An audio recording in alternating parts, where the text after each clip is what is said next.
төрд шүү дээ тий. Орон нутгийн өмчтэй компаниуд байна. Тэнд юу тог ирэх гээд байна уу? Тогс маслаад яас нүг. За Liberty Pub подкастын нэгэн дугаар эхлэхэд бэлэн болсон байна.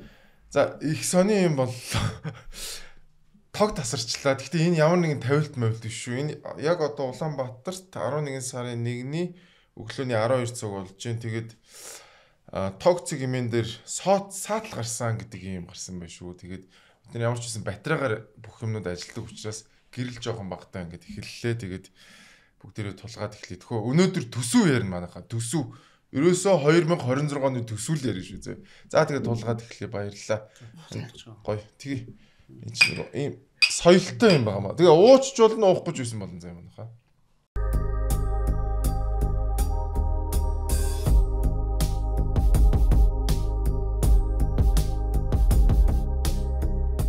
За манай өнөөдрийн нэвтрүүлгийн ивент итгэгчээр Buckwheat Beer буюу гурвалжин будааны пив ивент итгэгчээр орж байгаа. Тэгээд та бүхэн уугаад үзээрэй. Айгүй гоё зөөлхөн амттай айгүй гоё пив байна.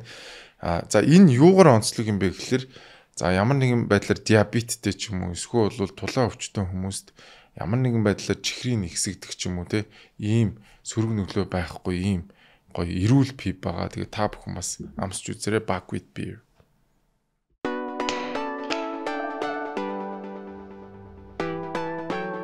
Орчин будаан талтар будаан усандах сахарын хэмжээг тогтоожуулж антиоксидант ихээр агуулдаг учраас холестерины түвшинг бууруулдаг маш олон төрлийн ашиг тустай будаан. Тэгвэл уралжин будааны орсон арилгатай эрүүл мэндийн дээлтэй шар ариг гэж та сонсож байсан. Эрүүл мэндийн дээлтэй шар аригыг төрөлж шинээр тэсэлтэн гарч ирж байгаа уралжин будааны Buckwheat Beer-ийг та амтлаад үзээрэй. Зөөлөн тааламжтай сэтгэл сэргээ хүнрийг Buckwheat-ээс үзээрэй. Глютений агуулгадаггүй эслэг өндөр, калори бага, антиоксидантаар баялаг бидний хийхийг төгснөсөх Buckwheat Beer. Өнөөдөр гой хүмүүс орж ирж байна. Манай эдийн засаг шинэ ах маань за улсын хурлын гишүүн Цэнгүүн, за Золоо ах маань ирсэн байна. Эдийн засагч Батбүрүү ирсэн байна. Тэгээ өнөөдөр нөгөө Цэнгүүнийг орно гэсэн чинь би чинь бүр өстэй өглөөнөөс хойш гангаллаа ерөөсөө. Толны урдуур хэдэн ч удаа иргэлтэй ерөөсөө Цэнгүүн гişүү орно штэ гэл ерөөсөө 3-4 удаа хувцас солио тэгээд хамгийн сүүл гоё нэг юм аа. Тэгээ энэ л одоо гоё юм шиг санагдаад. Тэгээд яалаа. За бөө хэрүүл уруул боссоор байгаа нөгөө төсөө юу н ярьж амтсангүй одоо баг 11 сарын 15 боллоо штэ. Тэгээ одоо юу болж байна манайхаа энэ төсөвч одоо яах гэж байна. Нөгөө багш нарын цалинг нэмэх юм нь орох юм уу, орохгүй юм уу, болцсон юм уу, болоог юм уу те. Ер нь юу болж байна энэ төсөв талаа. Тэгээд хэдүүлээ гоё чөлөөтэй ярилцаа гоё ам булаацалтаа манайхаа. Тэгэж ингээд намайг битгий хүлээгээрэй за. Ladies first гэх юм. Цэнгүүн чинь бүр амар олон зарчмын зөрүүтэй санал гаргасан гэж тийм. Тийм ер нь энэ жил чинь бас нөгөө нэг улс төрийн бужигнаатай холбоотой ер нь гişүүд бас төсвөөний хайхтар анхаарахгүй байгаа болоо гэж харагдаад байгаа. Тэгээд өмнө жил бол илүү олон одоо нөгөө нэг зарчмын зөрүүтэй саналууд явж исэн бол энэ жилийн хувьд бол тооны хувьд ч тэр зарчмын зөрүүтэй санал бага баг.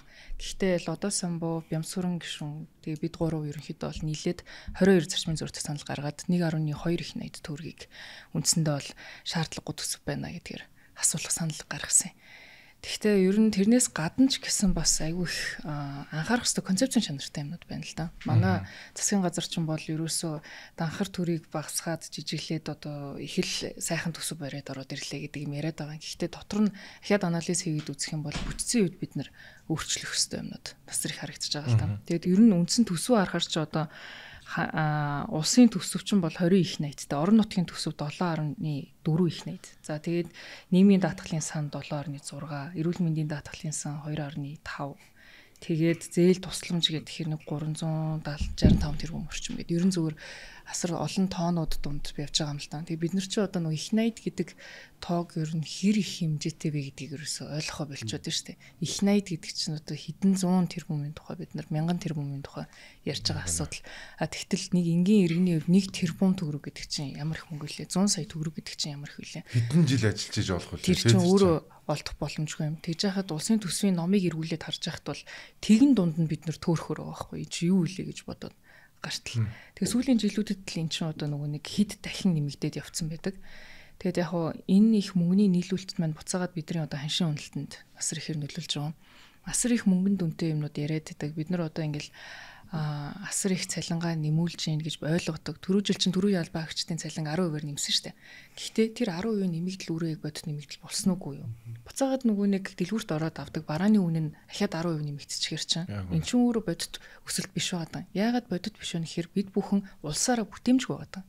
Тэгээ нэг гол юм нь болохоор орлого олно гэж яриаддаг. Тэгээ бодит орлого олохын тулд бүтээмж гаргах хэрэгтэй. Манай улс өөрөө.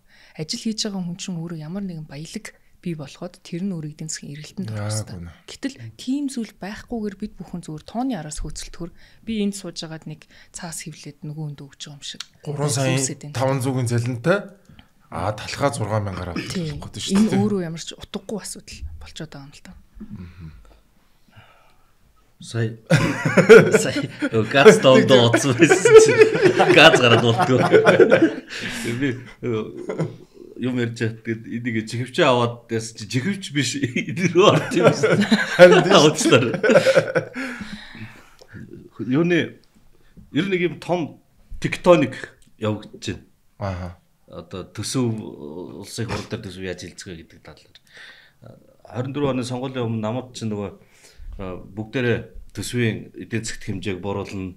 Хамгийн том зоригтой амлалт өгсөн Монгол Ардын нам 25% дотоодын бүтээгдэхүүн түргэнэ гэдэг. Тэгээ бос нь бас ингэ амар тийм том юм тавиад тэгээд сонгуул болсон хамтарсан засаг байгуулсан яг эсэргээрээ одоо ерөөсөө бид нар эдийн засаг ийм хэцүү байхад хамаагүй тэр бартер мартер ингээ хамтхан дээр бүтээгдэхүүний хэмжээ нөгөөд их мөнгө оруулж ирээд бүгдийн бужигнуулаад том мөнгө оруулж ирж том байдлаар мега төслүүд хэрэгжиж эдийн засаг төсвөр болон төрийн оролцоотойгоор идэвхжүүлнэ гэд яг эсрэг зүйл болж байгаа. Тэгэнгүүт тэрний реакц явлаа. Энэ биш юм байна. Ингэж монголчууд явахгүй. Энэ бол бас эрсдэлтэй засаг солигдлоо. Дараагийн засаг нь болохоор нөгөө хүнчлэн хэрээр хөлөөж гэдэг концепт илүү жоохон дөхөв. Буюу агаарын төслүүдийн тоо нэр төрөл бол багассан. Өөрчлөгдөхгүй л байгаа зүйл нь юу вэ гэхээр зэрэг сонгуулийн өмнө төсөв бол ер нь эдийн засагт төсвийн хэмжээг багасгах төрийн оролцоо бууруулад нөгөө үйлдвэрлэл аж ахуй эрхэлж байгаа бизнес дээр эдийн засгийн тэлд явна гэдэг дээр шилжилт бол хийгдэг байна. Ярьж исэн шилжилт хийхээ дараа эсрэг том юм болоод тэрийг хумжигаа байдал руу орж ийн. Одоо зүгээр ярен дээр болохоор өрөөнд дээр бол яриад шүү дээ. Одоо энэ төрийн оролцоог бууруулах энэ төр гэдэг. Тэгэхээр дараагийн удаа бид нэр тэрлүүгээ орох одоо ёстой ч юм шиг хэрэгтэй. Ер нь манай улсын төсөв бол нэг сонгуульд зориулсан 2 жилийн мөчлөгтэй ах шүү. Сонгуульд ялахын тулд нэг дараагийн 2 жилдээ төсвөө нэмж одоо янз бүрийн төсөл хөтөлбөрөөр санаачилдаг. Сонгуульд ялцсныхаа дараа нь болохоор дараагийн 2 жилд нь тэрнээсээ гарах арга олохгүй ингээд яах уу гэдэг дээр ингээд бужигч явсараа таардаг. Тэгэл энэ нэг юм чөтгөрийн тойрог шиг тойрог өөр үргэлжлэл яваад байгаа юм л та.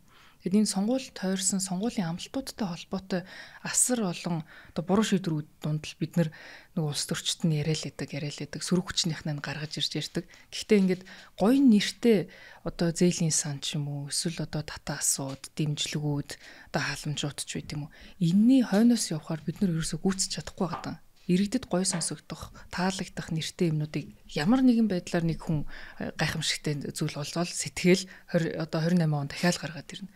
Тэгэл тэрнийх нь арай гижим үр дагавруудыг байхгүй болгож идэл ахиал дараачих нь гарч ирээд тэгэд ингээд бид нар энэ чөтгөрийн тойрог дундаасаа гарч ирч чадахгүй. Тэгэд яагаад энэ байгаад байна гэхээр ерөөсөн сонгуулийн систем юм шиг надад санагдаж байна. Энэ ер нь улсын төсвийг бид нэр өөрчлөхийн тулд сонгуулийн системийг өөрчлөхгүй бол үндсэндээ бол одоо 330 суманд бид нэр хурж ажиллах гад одоо улсын төсөө ингээд жижигэр нь тарааж тавьж байгаа шүү дээ. Тэр болгонд чинь төрийн албаагчтай байгаа. Тэр болгонд тэр чинь нөгөө урсгал зардал гэдэг зүйл чинь явж байгаа. Нийт төсвийн 70% нь бол урсгал зардал буюу бид бүхэн бол хөрөнгө оруулалт дээр бол 30% жижиг одоо зам барилга байгууламж дээр бол ярьж байдаг. Гэтэл энэ нөгөө нэг урсгал зардлыг бид нөгөө нэг дотроос нь таны гэдэх гэхээр боломжгүй мэт харагдааддаг. Яг түүхээр ердөөсөө өмнөх улсын хурал дээр бол дандаа манай суманд манай аймагт юу барих юм? Ямар нэг юм барих хэрэгтэй гэд. Тэгээд аймаг дээр харахаар нэг төрийн албан хаагч нь сууж байгаа одоо талбай нь нэг төрийн аль багшд бол 40 м2 сууж байгаа байхгүй. Тэр чинь өмнө нь бол одоо нутгийн удирдлагын ордон дотроо багтаад ажилладаг байсан хүмүүс чинь одоо л архивын лигт чинь нэг 2 давхар барилга тусдаа бариад гарцсан. Тэгэл эрүүл мэндийн газар нас тусдаа нэг 2 давхар барилгатай. Тэгээ барилгаа бариад нэг 200 м2 барилгатай болчихж байгаа юм чинь ахаад хүнээ нэмнэ штэ тэн дээр чинь. Гэтэл тухайн аймгийн хүн ам нэмэгдсэн үгүй л үгүй. Хүн ам нь ерөөсөө нэмэгдэв, хийдэг ажил нь нэмэгдээгүй. Өмнө нь 5 хүнтэй хийж болдог байсан ажлыг төрийн албаныхан 16 хүнтэй болол хийж байгаа. Одоогийн байдлаар.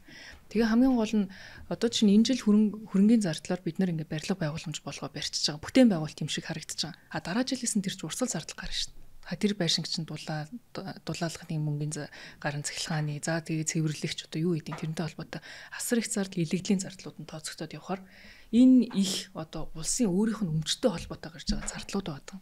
Тэр энэ улс өөрийнхөө өмчийг тоолоод үнэхээр энэ өмч биднэрт хэрэгтэй байгаа мó гэдгийг харахгүй бол урсгал зардал гэдэг нэрээр зайлшгүй одоо энэ юмнуудад авч явахын тулд бид нар ч асар их мөнгө гаргачаад байна л та.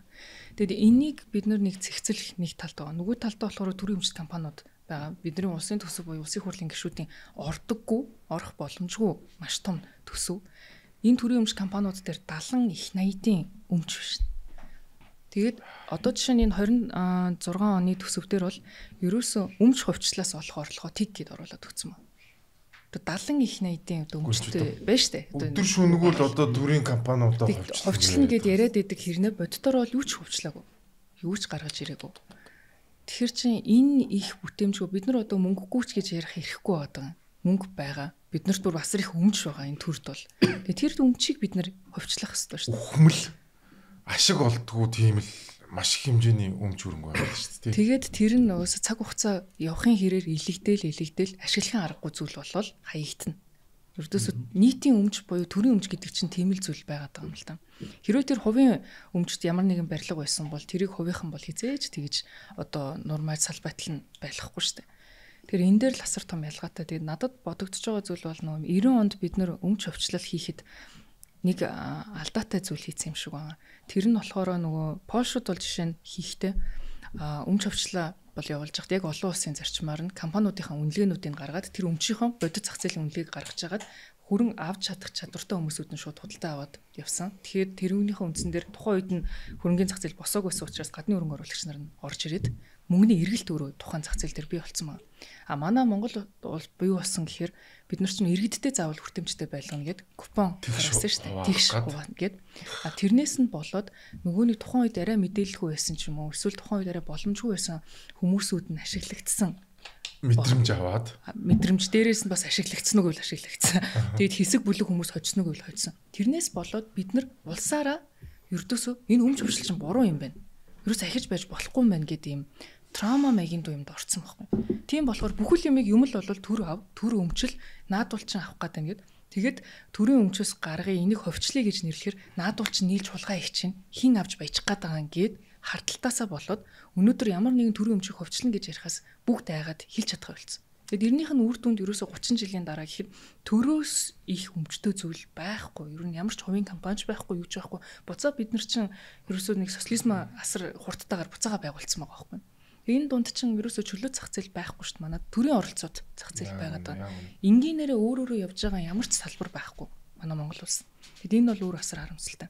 Батүр захирал зургийн тэр номыг бүр баа байгуу уншсан гээл одоо хүн амт ярих юм. Монгол улсын эдийн засгийн төсөв ер нь төр ягаад хэтэрхий их данхаагаад хитэх оролцоотой болцсон юм гэдэг зүгээр жоохон хойшоо суугаад арай жоохон том зургаар нэг гэх юм уу эсвэл арай урт хугацаагаар нь харах юм бол хоёр том шалтгаан байгаа байхгүй. Хамгийн том шалтгаан энэ сүүлийн 20 жил Монгол улс түргэлжиж байгаа уул уурхайн цикл. Тэгээ уул уурхайн баялагийг дагсан энэ эдийн засгийн өсөлт бий болонгууд уул уурхайн баялагаас иргэд нийгэм хүртэх одоо цорын ганц зөв арга нь төсөв юм шиг түүгээр дамжуулж хувааж авах юм шиг бодож нэг талаас бол хүмүүс тэгж итгэсэн нөгөө талаас улс төрчдийн тэр нь популизм хийсэн. А яг үнэ хэрэгтэй цаад учир шалтгаан нь бол төрөөр буюу төсвөөр дамжуулж энэ уул уурхайн баялагт эзэн сууна гэдэг чинь улс төрчид өөрсдөө эзэн сууна гэсэн үг. Тэгэхээр тэр зарчмыг нь илүү одоо юу гэдэг үнэн зөв юм шиг сурталчлаад бүгдээрээ төр давъя, төрөөрөөс татвараа авъя, амнаатаа авъя, төрийн хувь эзэмшил авъя, төрийн ногдлоо шиг авъя. тэрнээсээ ард түмэндээ өгнө гэдэг нэг ийм буруу концепцээр ингээд 40 жил явагдсан. Тэгээ ингээ эргээ харахаар өнгөрсөн одоо 20 гаруй жилийн хугацаанд Монгол улс лав нэг 100 гаруй тэрбум долларын уулуурхан бүтээгдэхүүн экспортлсон байна. Тэгээ тэр нь ихэнх нь төсвөр дамжаад явагдсан, төрийн өмчт компаниар дамжаад явагдсан мөртлөө эдийн засаг тэр нь бодит төсөлд бий болсон. Яг хүмүүсийн зүгээр л жирийн иргэдийн ч юм уу дундаж давхаргын амьдралд тийм бодиттой өөрчлөлт гарсан уу гэвэл гараагүй байна тий. Тэгэхээр тэр нэг ийм буруу хандлага явагдсан. За яг 20-од оноос хойш сүүлийн үед дэлхийд даяар бас нэг хавтгаарсан юм нь энэ ковидтай холбоотойгоор төсвүүд нэлээд анхаасан төрийн оролцоонууд ихэлсэн. Тэгээ одоо олон улсад бол тэрийг буцаагаад яаж бодит хөрсөн дээр нь аваачих уу гэдэг шийдэмгийн арга хэмжээнүүд авч байгаа. Манад бол тийм юм авч чадахгүй байна. Тэгээ бид нар 26 оны улсын төсөв бол өмнөх жилүүдийг бодоход өсөлт нь саарцсан, харьцангуй гайгүй болоод дотоодын нийтлэгдэхүүн эзлэх нь одоо нэг 29 дээр бууж ирж байна. Энтэр гэж ярьж байгаа. За тэр бол үнэ. 21 онд бид нар бараг 40 хүрсэн байсан. 24 онд жилдээ 30-аас 40%-аар төсвийн 2 удаагийн тодтголын үр дүнд ч төсөв нэмэгдээд ингээ явж ирсэнтэйгээ харьцуулахад бол тэр өсөлтнийх нь хурд бол саарад одоо нэг 5-6% өсөлттэй төсөв орж ирж байгаа. Маань тэрэндээ ороод одоо бол бараг бид нар баярлаад байна шүү дээ. Ёстой аштайхан төсөв байлаа гэл манай нөгөө төсвийн нөгөө юу гэдэг лээ сахилга батын зөвлөлт. Доктортой зөвлөлийн баярлаад байгаа шүү дээ. Бараг уйлж мөөлээд ярина. Тэр энэ чи одоо өнгөрсөн оныг бодвол хамаагүй дээр төсөв ороод ирсэн. Төсвийн дотоодын нийтлэгдэхүүн эзлэх хувь нь эх оны төсөөллөөр бол ингээд нэг 28-9% дээр ирнэ гэдэг маань одоо бид нэр 2018 оны төвшин дээр л буцаж очих гэсэн үг байна.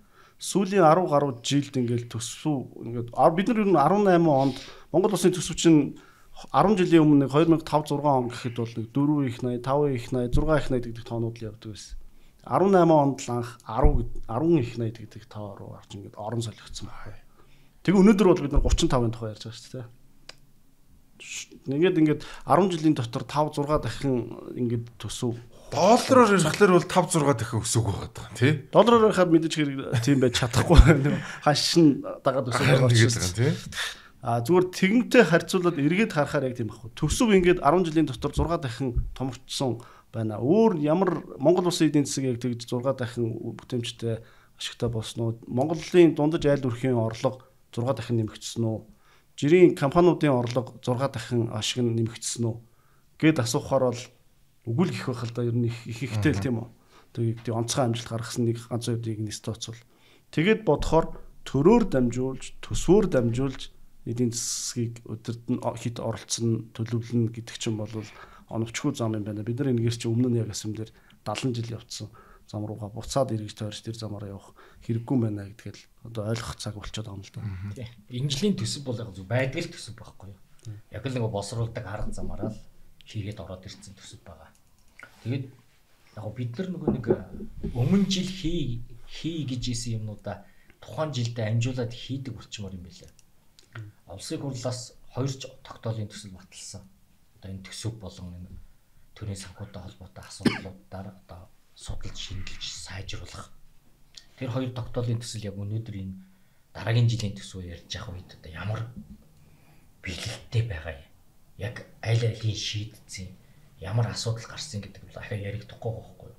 Энэ одоо магадгүй 4-5 дахь хэлцүүлэг дээр ахаа тогтоол батлах байх. За дараагийн нэг зүйл нь болохоор улсын төсвийн хөрөнгө оруулалтын тухай хууль батлая.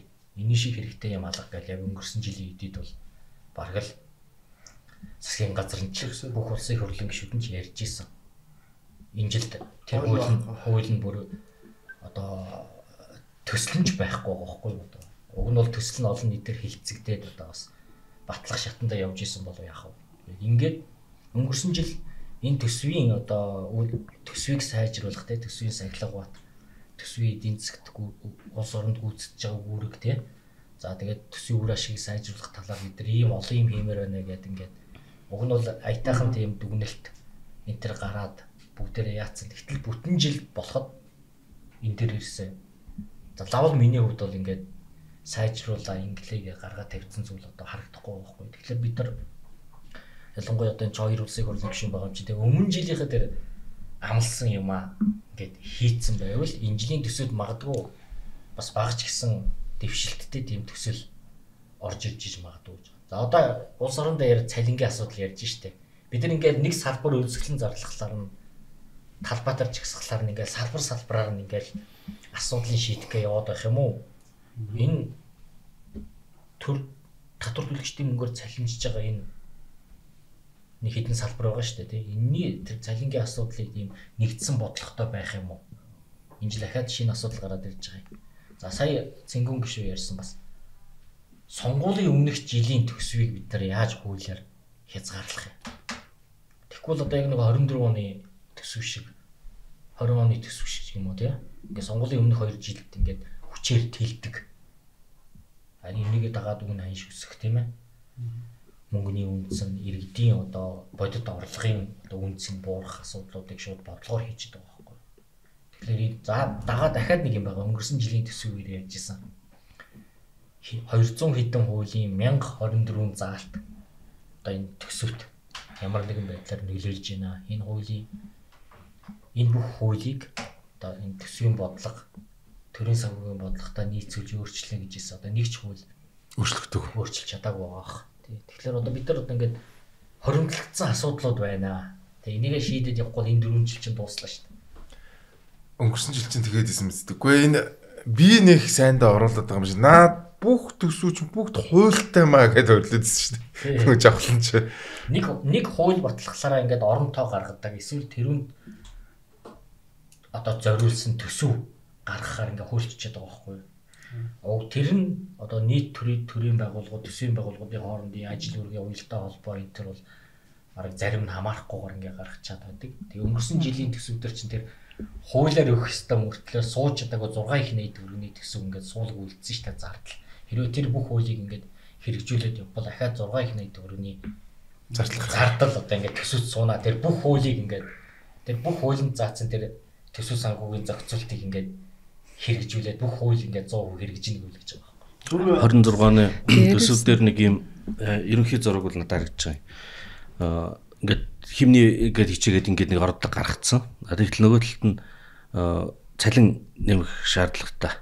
Тэгээ боловсрол эрүүл мэндийн салбарын хөрөнгө оруулалтыг урд өмнө байгаагүйгээр огцом нэмсэн. Гэхдээ цалин баггүй. Зунал тэгж нөгөө анхны төсөл дээр явж ирсэн шүү дээ. Тэгэл ярьж яг тэр асуудал бол дэлбэрч гарч ирж байгаа байхгүй. Тэгэхээр энэ хүмүүс чинь одоо тэр эрүүл мэнд боловсролын салбарт ажиллаж байгаа хүмүүс бол нийгмийн нөгөө төр гэж байдаг юмны чинь гол хэрэгжүүлж байгаа хамгийн масс хүмүүс. Нийтийн мөнгийг нэг нийтийн төлөө зарцуулах гэж төсөв ирж байгаа шүү дээ. Яг нийтийн төлөө явж хамгийн гол юм дээр багш эмч. Тэгэд эдний цалин байхгүй байх гэдэг чинь төрийн нөгөө дундын ажлаа хийхгүй байгаа. Хийхгүй байж явсны илэрлэл нь улс төрийн тэмцлэр гарч ирж байна. За одоо ингээд энийг нэмэх гэхээр их усүр байхгүй. Тэг бөөн бодлолж шүү дээ. Тэгэхээр би энийг юу гэж харж байгаа гэхээр төсөв их усүртэй байх хэрэгтэй. Тэгээд төрийн үүрэг тэр нийтийн төлөө ажиллаж байгаа хүмүүсийн нийгмийн халамж нь бол байх шүү дээ. Тэгтэл тэр мөнгө нь яагаад байхгүй вэ нвэ гэдэг асуудал гарч ирж байгаа. Яг энэ төсөвтөө тэнцүү хэмжээний мөнгө яг энэ талд нь төрийн өмчийн компаниуд, орон нутгийн өмчийн компаниуд энэ хоёрын хоорондоо тэнцүү. Тэгэхээр энэ бизнес энэ том эргэлж байгаа мөнгнөөс ийшээгээ орлого орж ирэх хэрэгтэй байхгүй. Тэгэхээр төсвийн орлого нэмэгдэнэ. Гэтэл төсвийн орлого нэмэгдэхгүй байна. Энэ дотор наан цаан болгоод ингээд яваад байгаа. Тэгэхээр одоо дараагийн жилийн төсөв ярихаас өмнө төрийн өмчийн компаниудыг ашигтай ажиллаад саяны нүүрсний хулгайнаас эхлээд Эрдэнэс 5-7 бол жишээ нь 10% иргэдийн хувьцааг 34 хяналтын хувьцаа болгож дотоодын хөрөнгийн биржээр борлуулад тэгээд хоёр дахь зах зээл рүү гаргаад за тэр нь бас үе шаттай явна. Эхний ялангуяа нөгөө гарцаа хэсэг нь. Тэгээд тэр удирдлагуудыг нь намаас биш одоо засгийн газар төр гэж тодорхойгүй субъект засгийн газар арай тодорхой. Гэхдээ бас л яг эцсийн дүнд цаана нам баггүй. Намын дарга нар энэ компани захирлыг томилж энүүгээр мөнгө эргэлдүүлдэг. Тэгээд төсөв рүү орж ирэх мөнгийг өөр тийш нь нөгөө хулгай энэ дээр ямар ч юм бид ингээд явуулдаг. Иннээсээ салж бид нар төсөв рүүгээ орлого татах хэрэгтэй. Энэ бизнесийн үйл ажиллагаа эднэр дээр бол төр оролцоо багасгаад энийг тэр бизнес идэх хөрөнгө оруулагчид явуулснаар төсөв рүү орж ирэх мөнгө нэмэгднөхөөс асагдахгүй.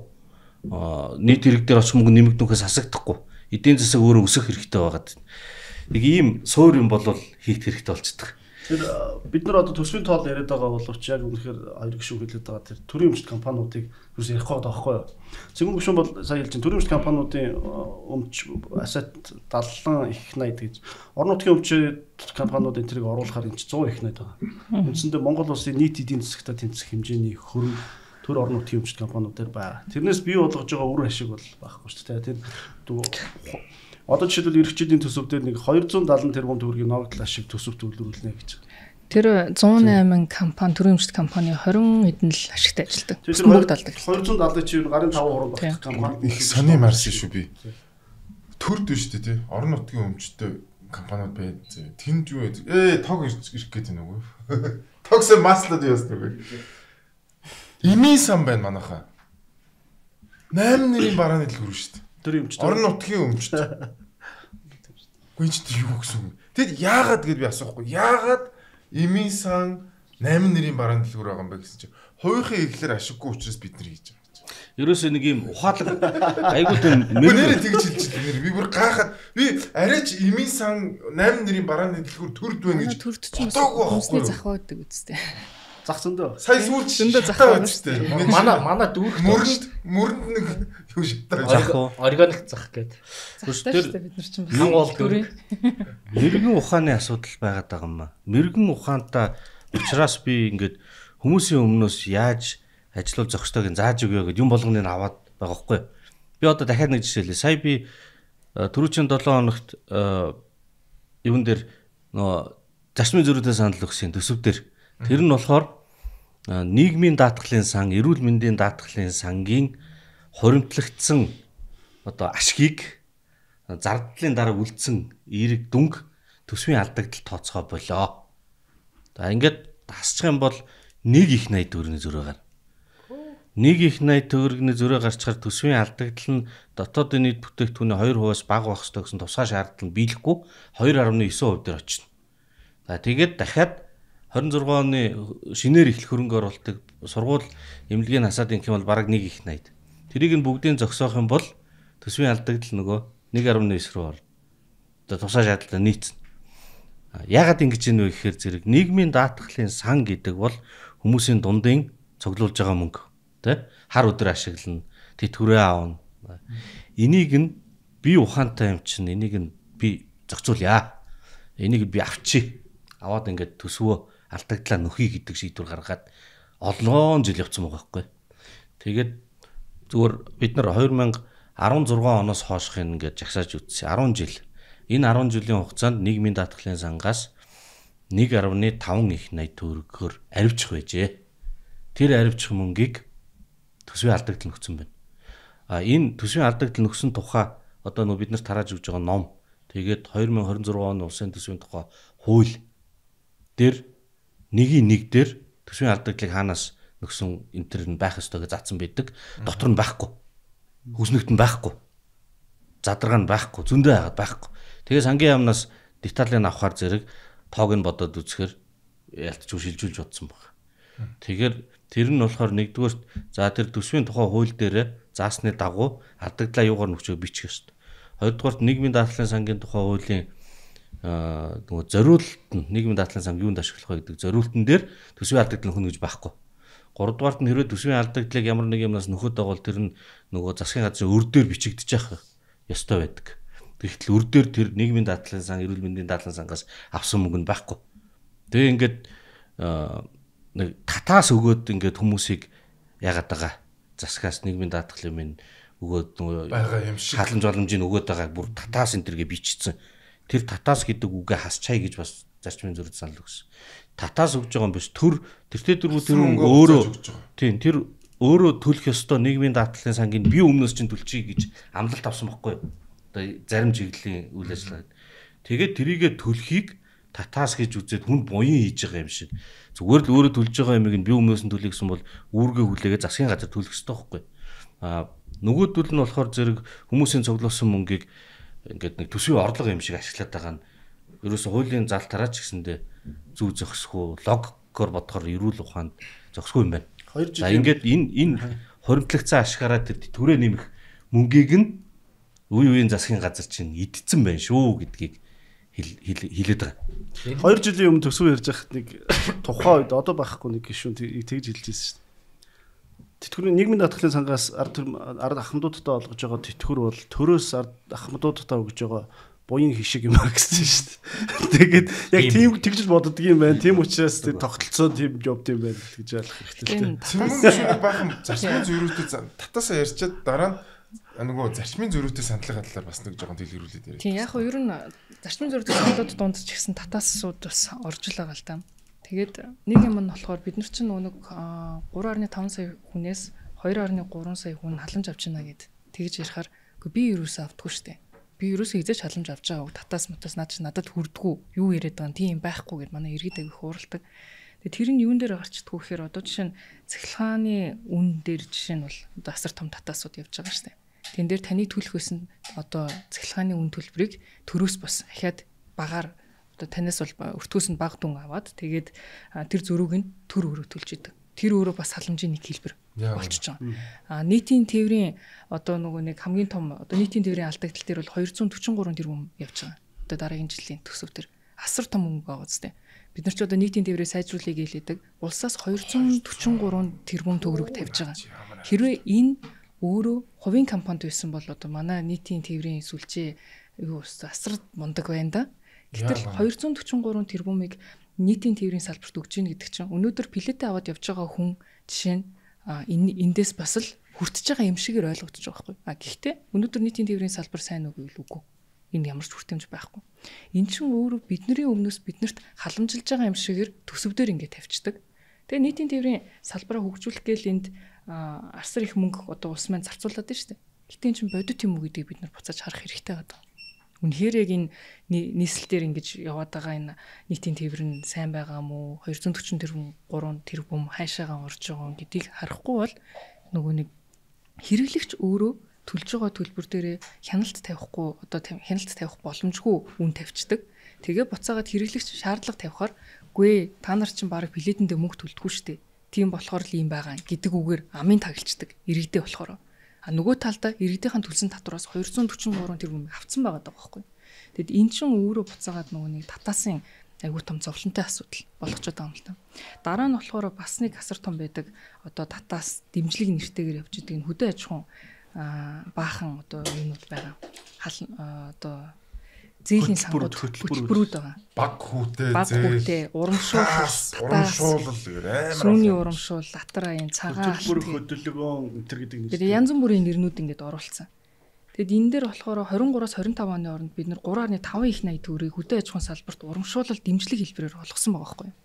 Энд ч одоо асар их дүн шүү дээ. Одоо сүүлийн 2 жил дээр. Тэгсэн салбар нь ахт. Харин үр тариа Улаанбаатарын 50% унтсан. Нөгөө талд. Бид нар ингээд хүнс хөдөө аж ахуйн салбараа асар ихээр хөгжүүлэх ёстой. Энэ дээр сайн тавих ёстой гэддэг хэрнээ. Жишээ нь хүнс хөдөө аж ахуйн яамд түрүү жил бол 2 тэрбум төгрөгөөр авраг малчин, авраг сайлчин гэдэг урамшуул өгөө явж байгаа байхгүй. Тэгсэн хэрнээ л хүнс хөдөө аж ахуйн салбар дандаа уналттай ёстой. Энэ салбарт ажиллаж байгаа хүмүүсүүд мөнгө төгрөггүй байна гэж яриаддаг. Тэгэд эн чинь өөрөө нийт экспортын 10% ч хүрч чадахгүй байна шүү дээ. Алдагдлаа одоо. Тэг хүнс хөдөө аж ахуйн салбарыг босгохгүй байгаа шалтгаан нь ерөөсө төр засаг өөр шүү дээ. Засаг өөрөө байгаа байхгүй. Махны үн овоо гайгүй болоод бид нар мах экспортлох том гэрээнүүд хийвээ Узбекистан энтэрлөө. За тэгээд мах сайхан гарч эхлээд манай малчт маань орлого нь дээшлээд эхэлж илаа. Тэгсэн чинь хотод нөөцийн мах бүрдүүлэхэд бүрдэхгүй юм байна. Хотын иргэдэд одоо хямдхан мах тараах хэрэгтэй учраас бид нар одоо энэ мах экспортлоод байгааг зогсоох хэрэгтэй гэд хавар буцаага зогсооцсон. Нөгөө нэг гадаад худалдааны гэрээ мэрээ хийсэн байсан тэр буцаагаад хамаагүй болоод тэгээд нөгөө талдаа бид нар малчтыгаа мөнгөтэй болох боломжийг хаатж чинь гэсэн үг шүү дээ. Тэгэд яагаад тэгж юм хэр бид нар малчтыг одоо жишээ нь квот тавьж ингэж хаахгүй бол бүх малаа зарчуул яах юм. Ман Монгол ус малгүй болчул яах юм гэж. Одоо хүмүүсийг их тэнэг юм шигээр ойлгоод байгаа. Өмнөөс нь бодод. Одоо малчтыг бол асар ихээр доромжилж байгаа байхгүй юу? Тэр чинь өөрөө тэгэж хилчээд буцаагаад яадгүй гэхээр үгүй манай малчт чинь хөөх юм ингээд орлого олж чаддгүй. Тийм болохоор нийгмийн даатгалыг бид нэр төрөөс төлөөд үгүй. Яагаад байгаа юм бэ? Өөрийнх нь одоо хариулаад одоо маллаад дээрээс нь өөрийнх нь хөдөлмөр шингээсэн өөрийнх нь өмч буюу малаа зарах эрхийн төр өөрөө хаачаад нөгөө талаас нь чи өөрийнхөө мөнгө олж чадахгүй юм чинь чиний нийгмийн даатгалыг бид нар чиний өмнөөс төлж үл чинь бид нар айгүй сайн байгаа зү гэж ойлгуулад байгаа байхгүй. Тэгэд энэ өөрөө бүр ингээд байж боломгүй л зүйл байгаа даа. Энэ чинь нэг хандлагын ялгаа нэг иймэрхүү зарчмын зөрүүтэй саналууд байгаад байгаа шүү дээ. Би энэ дэр нэг тоо нэмээд ганцхан тоо нэмээд залээ. Одоо саяны Батбүрэн эдийн засгч яг номноос нэг яг сэжигтэй санагдсан юмнууд нэг яриад байгаа. нийс тог ирчлээ шүү манайха ханаа. Гэтэ энэ тог үү штэ тий. Надаас ирж байгаа тог. Миний би чинь нэг цахилгааны их усрээ аваад тавьчихсан шүү зэ манайха. Арай жоохон гэрэл хийгээд байгаа юм. Сая нөгөө автобусны тэр нөхөн төлбөр татаас 200 хэдэн тэрбум төгрөг байна, тийм ээ? Төлөвлөсөн байна. А нөгөө талд нь нийслэл хятадаас дүүрсэн шахмал төлш авж байгаа 200 хэдэн тэрбум. Гэтэ түгэлт мүгээлт нэмвэл бараг 2 дахин нэмээ. Тийм. За энэ мөнгөөр Монголын 90 мянган багш нарын цалинг 30% нэмэхэд ямар ч асуудал байхгүй. Зүгээр л эрүүл ухаанаар бодож үзэх хэрэгтэй. Одоо нөгөө Эрдэнэс 5-7 компани мөнгө хийгээд идэг төрийн хөгжлийн компани. Хулгай яриад бид нар ч бүр их ядаггүй толгой эргэж шít. Тэрний чинь нэг хэсэг нь тэр компани олсон ардлага уул нэргэд эзэмшиж байгаа хувьцаа. Тэр нь хаашаа явж байгаа нөхөр хятадаас шахмал нүрс авахд явж байгаа. Тэгээд саяны тэр нийслэлийн шахмал нүрс автобусны татасыг бодоход л над жагсаад мгсаач шийдэгдсэн байхгүй. Үндсэн үүрэг нийтийн төлөө хийж байгаа үйл ажиллагаа эмч багш нарын юм дээр мөнгөө зарч чадахгүй. Тэгсэн мөртлөө хүний хийж байгаа үйл ажиллагаанд оролцож нүүрс мүрс шахаж өрөөд автобус явж байхад найдуу би бариадах энэ төр гэж мөнгө төгрөг гардаж ерөөсөө утгагүй бөгөөд Монголын эдийн засгийг хорлож байгаа үзэгдэл. Энэ хийх ёстой юм хийдгүү хийхгүй юм дахиж ороод идэг. Алуу би хийчихье гэж. Тийм танаа либертаруудын нэг үг гэдэг үст. Энэ халамжлагч буюу энэ социалист баримжаатай төрийн төрчин өөрөө нэг хүнээс хулгай хийхэд зогсохгүй. Зөв татвар төлөгчдөөс мөнгөний хулгайлаад зогсохгүй. Мөрөөрөө байгаа манусыг хам хэрэгтэн болгодог. Тийм учраас яг одоо тэр өөрөө мэдэхгүйгээр хам хэрэгтэн болсон. Бүгд тэр хаваалцсан. Хаваалцсан байдаг. Автобусны суух тоолондоо тэр мөнгнөөс нь автсан байж таардаг тий. Тэгээд тэр дахиад бас нэг тэр дээрэнгүү үзэл багхгүй юу? Чи чадахгүй учраас чиний өмнөөс асуудал шийднэ гэдэг үзэлч. Энэ ялангуяа энэ референс намд чинь байдаг юм шүү дээ. 90 онд малыг хувьчлахад малыг нь хүмүүст өгчүүл тэгээд маргааш бүгдээрээ зарж идээ тэгээд дуусчихна. Монголын мал дуусчихна гэдэг эсэргүүцчихсэн. 96 онд орон сууцыг эзэмшигчд нь хөвчлөхөд бүгдээр ингээ нураагаа тараагаад аваа явчих юм байна гэжсэн. Тэгсэн үү. Тэгээгүй ингээд чи эдийн засгийн өөр боломжуудыг гаргасан.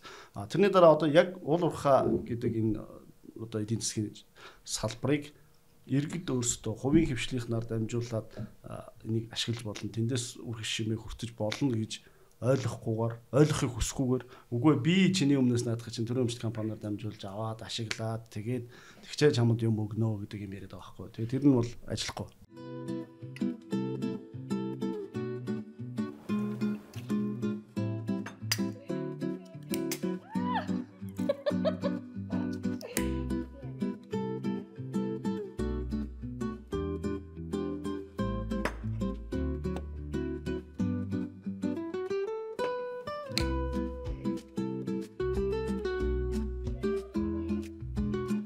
Эрүүл мэндийн дээлтэй гурвалжин бодааны шар ариг powered by Buckwheat. Тэр нь бас нэг сони юм нь болохоор би болоог байгаа орлогыг манай төр өөрөө тийм орлого гэж хүлээж аваад тэгээд ерөөсөө одоо жишээ нь уул уурхай дээр бол одоо хайгуул майгуул хийж эхлэж хүү эсвэл тэр нөгөө нэг газар доорх одоо тэр нэг баялаг гэж бид нар нэрлэдэг байгаа. Гэтэ энэ нөөц гэж бас хэлэх хэрэгтэй байгаа даа шүү дээ. Тэр зүйлсүүдийг огт ашиглаж эхлэегүй байхад нь бид нар тэндээс орлого олсон юм шиг төсөөлөд тэгээд тэр одоо жишээ нь яг бодитоор нь олборлолтоо эхлэх гээд явж байхад нь тэндээс нь ахиад татвар авна гэд бид нар ахиад тавьчихдаг. Тэгэд ер нь үндсэндээ бол ингээд эрчим хүч дээрж байна уу бусад бүх салбарууд дээр бид нар ингээд айхтар том тэзүү хий ингэдэг гэд манай төрчин өндөр шаардлагатай шүү дээ. Монгол улсад ямар нэг юм хийхин тулд тэр нэг тусгай зөвшөөрлүүдүүд тэр шаардлагуудыг хангах гэд тэгээддэг. Тэгээ нэг сони юм байгаа юм л та. Би одоо жишээ нь яагаад ямар нэгэн компани үйлдвэр барихын тулд төрд тэзүү хийж өгöd байгааг ерөөсөй ойлгохгүй. Тэр техник эдийн засгийн үндэслэлтэй байх хэсэг нь тэр компани л асуудал шүү дээ. Тэдний эрсдэл. Тэр компани өөрөө эрсдлийг дагаад орж ирж байхад тэр өөрөө дампуурн уу, тэр ашигтай ажиллана уу, яана уу, тэр мөнгө гаргаж байгаа хүний асуудал байхгүй. Тэрнээс биш тэр ерөөсө төрийн асуудал биш. Тэгж яхад ч манай төрчин бүр ингээд тэзүүг нь аваад үнэлээд байгаа шүү дээ. Энэ танах ашигтай ажиллах юм, танах ашиггүй ажиллах юм, энэ болох юм, болохгүй юм байна гэд. Тэгэнгүүтээ зөвшөөрөл өгөхөсхийн шийднэ. А гэхдээ за тэгвэл тэр зөвшөөрөл өгсөн тэр тэзүүнийхэн дагуу яваад тэр компанид дампуурлаа хэд тэрний эрсдлийн тааж ямар нэгэн мөнгө буцааж тэр компанид өгөхгүй шүү дээ. Угаасаа. Тийм байхгүй байхгүй. Тэр анханасаа яагаад тийм зүйл шаардаад байгаа юм бэ? Тухайн хөрөнгө оруулагчаас. Би тэр түрүүний хөдөө аж ахуйн бага хугар ашгүй хөтөлбөр дээр зүгээр яг нэг баримтыг хэлчмээр санагдаад байна. Одоо ингээ цагаан алт ногоо нэг юусэн сүү цагаан эдэ мэдэг нэг ах юмд явж байгаа шүү дээ. Лавл миний харснаар 26 оны төсөв дээр энэ олон хөнгөлөлтөө зээлүүдийн шинэ хоршоо моршоо гэдэг юмнуудын зээлийн хүүгийн зөрөөнд нь төсөөс татаас өгж байгаа мөнгө нь 400 гаруй төгрөг байгаа. Тэгээд энэ өөрөө очиод яг бодит нөгөө эцсийн хэрэглэгчдэр өршгөө өгч нэг үгүй байгаа тий. Тэр хөдөө аудитын дүгнэлтүүд гарсан байгаа. Агт өгчихгүй байгаа. Тэр яаж буруугаар ашиглагдаж байгаагийн хамгийн сүүлийн сонгогдох жишээ өнгөрсөн сая энэ 7 хоногт санхүүгийн зохицуулах орноос нэг мэдээлэл гаргасан байна шүү дээ Тайлан. Тэр юу гэхээр говь хувьцаат компани хаалтаа хийхээ болох үйл явцээр санхүүгийн зохицуулах ороо хяналт тавиад очиод шалгасан чинь яг тэр нэг цагаан алт төлөвлөлөө нэг ноолуурын татаастай хөтөлбөрүүдээс олон 10 тэрбум төгрөгийн зээл авсан байна. Говь авсан байна, гоёо авсан байна. Дараа нь хоёр хоорондоо нийлсэн байна тий.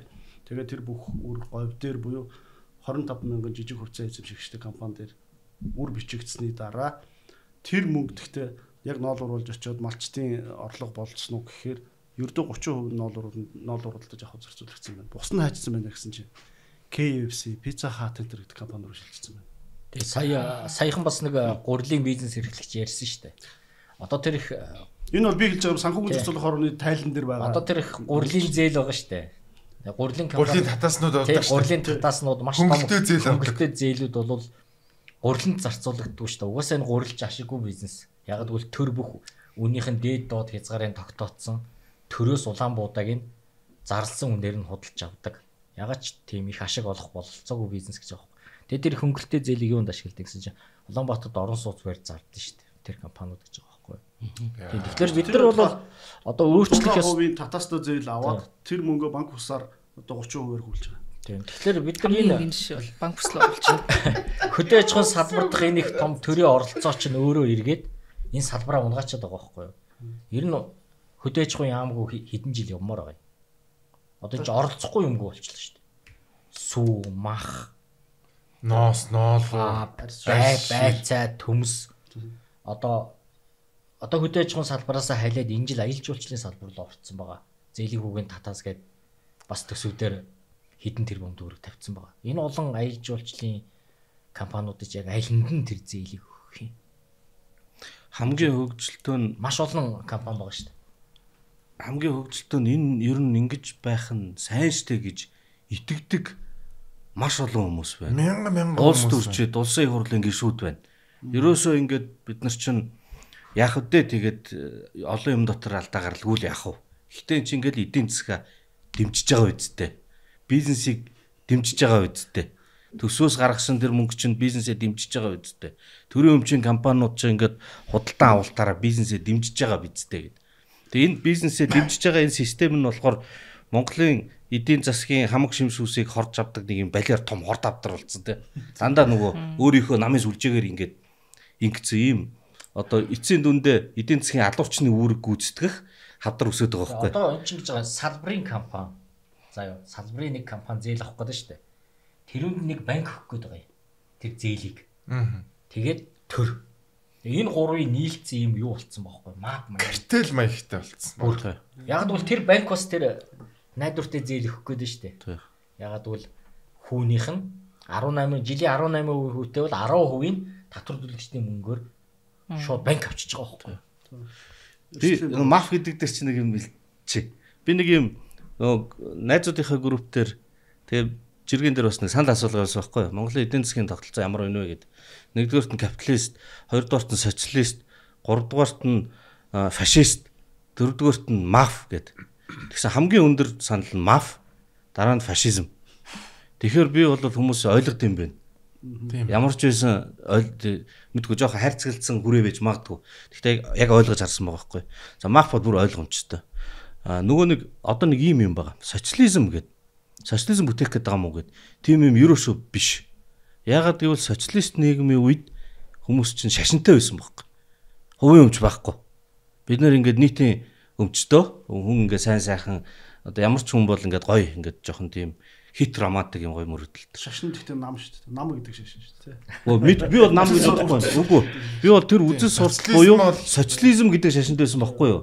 Нийтийн өмчтөө нийтийн төлөө ажиллаж амьдрна гэдэг. Тэр үзэл санаатай учраас одоо эдийн засгийн тэр чинь 100% ч юм уу ингээд төр юм байна штэ. 100 арай өрөөгүй байх. Одоо болохоор зэрэг 80 гаруй хувь нь ингээд төр юм болцсон. Удахгүй таны яриад уул уурхаан тэр нэг хачин юмнуудаас ч болоод 90 гарах гээд байгаа. Тэгээ 95% нь төрийн мэдлийн төвлөрсөн эдийн засагтай хэрнээ нөгөө шашин байхгүй. Социализм байхгүй. Толгоонд нь юм байхгүй. Хувийн өмчтөө би баяжиж амьдрна гэдэг. Тэгэхээр тийм дарга нар үзэл санаагүй тэгээд нийтийн өмчийг бүгдээр ингээд төвлөрүүлээд эдийн засгийн 95% төрийн өмч болгоцсон дарга нар дээр нь суухаар юу болох вэ? Энэ бол зүгээр цэвэр фашизм ерөөсө хамгийн адгийн юм руу орно. Тэгээ явж эн чинь Монголын өөрийнх нь нийгмийн одоо тогтолцоо гівдэнэ. Тэгэхээр тэр эдийн засгийн харилцааны ардаар улс төрийн тогтолцоо явна. Тэгээ чөлөөт улс төрийн тогтолцоо ардтал ярих юм байхгүй гэсэн. Фашист эдийн засаг яаж явдаг байсан бэ гэхээр өмч нь бол хувьд байдаг. Гэхдээ тэр өмчийг захиран зарцуулахыг төр мэддэг гэсэн байна. Ийм эдийн засгийн тогтолцоог фашист гэж яриад байгаа. Тэрий чинь бид нар бас хийгээ үзтээ. Хүн өөрийнхөө орон сууц байраа зарахад анх худалдаж авсан үнээс нь доогор байлгаж болохгүй лөө. Тийм юу бас гаргацсан байсан үстэй. Одоо ингээд яг нөгөө бүтээгээд байгаа юм нь коммунизм бүтээх гэж оролдож байгаа ш фашизм бүтээж байгаа байхгүй юу? Энийг л хэлмээр. Одоо ингээд тодорхой салбаруудыг ингээд нөгөө улс төрийн барьж эхэлж байгаа байхгүй юу? За одоо болохоор ингээд яг ингээд жижиг тойрог дээр яваад очихлоор тэр сумыг яаж барьдаг вэ гэвэл сумын захиргааны 13 юм уу 17 албаа хаагч. Тэгээ багийн засаг дарга нар тэгээд сургууль, эмнэлэг гэдээ явахлаар ингээд яг ингээд ийм барьцдаг байхгүй. Тэгээд энийг бууруулах ямар ч сонирхолгүй. Яг гэвэл тэнд маш их тийм өргүү зардлууд явж байгаа байхгүй. Ингээд сумын засаг даргаар ингээд 4 юм 8 жил ажилласан залуучууд тэр ажлаа өгөөд ирснийхаа дараа ярьдаг байхгүй. За яг тэр сумын захиргаан дотор чинь нэг 5 юм уу 7 хүн байхад тэр 15 хүний ажлыг хийчих юм аа. Ямар ч утгагүй ажил хийлэгдэг. Ямар ч хэрэггүй бахан тайлан судалгаа хийлэгдэг ч гэдэг юм уу тий. Ийм зүйл хийлэгдэг. Энд маш том одоо давхардал байна. Дараа нь сургуульдаар яваад очихлоор яагаад бүх сумын сургуулийг 12 жил болгоцсон юм бэ? 9 жил байгаад 10, 11, 12 дугаар ангид сурах сонирхолтой хүүхдүүд бүсийн сургууль руу юм уу аймгийн төвийн сургууль руу яваад тэгээ их сургууль руу явуулахгүй бол одоо ингээд эн чинь сумд ийм тэр төсвөөс гадна тэр хүүхдийн эрхийн зөрчил энэ тэр өсвөр насныхны зөрчил чинь тэр сумаасаа гарч яваагаас үүдээд асар том асуудалд орчод байна гэдэг ингээд маш олон зүйл ярьж байгаа байхгүй. Тэнгүүд сая нөгөө бүтэц орон тооны 9% цомгтгал хийлээ штэ. Дээрээс ямар ч чиглэл байхгүй.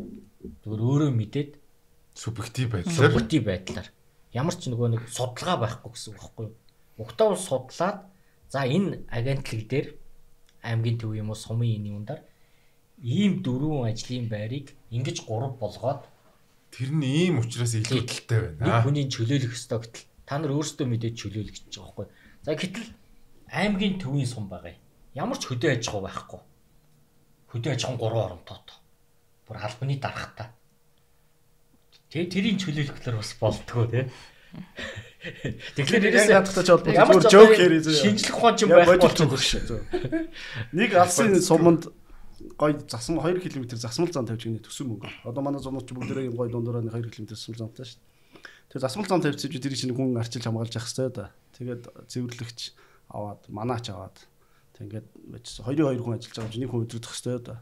Тэгэхээр дарахтаа болгоод тэгээ 3 хүн ажиллаж байгаа бяцхан зам анги болцсон юм чи гээд нэгтлэн аваад тэгээ ингээ сайхан хөл сумын өмчөд замын компанитай болчоо байжсэн чи төсөв мөсөв хэцүүтэй нүүрсний өмнө унаад цомготгоо гэж гэнэ. Тэгээ очиод замныхаа цэвэрлэгчийг цомготгосон гэж. Бүтэмжийн тухай асуудал одоо ингэж цомготгоо ийцэн. Одоо тэр ажлын байрнуудыг ингэж нэгтгэх төрийн тэр үүрэг биш үү? Төр яг юу хийх юм? Ямар ч шаардлагагүй айгүй олон ажлын байр гаргачаад байхгүй төр. Гэхдээ харин одоо энэ эрчим хүчний салбар дээр биш үү? Айгүй хөгжилтэй юм болохоор одоо энэ айлууд дээр хавьж тоолуурын заалт бичиж өгч ингэж яваад байгаа шүү дээ. Тэгэд тэрэн дээр чинь бол нийтдээ нэг уснаг дээрч тэр цахилгаан түгээх дээр тэр нийлүүлээд байх юм бол 600 700 ер нь бол ажиллаж байгаа тэндээс. Тэг бүр олон тоо болох юм бол 900 ч хүн болох юм шиг байна. Энэ тент тоонуудыг нийлүүлвэл. За тэгээд тэр хүмүүсүүд нь болохоор нэг 2 сая төгрөгийн цалинтай. Тэгээд айлууд дээр очиод ингээл бүх тоолоруудыг хараад бичээл явж байгаа.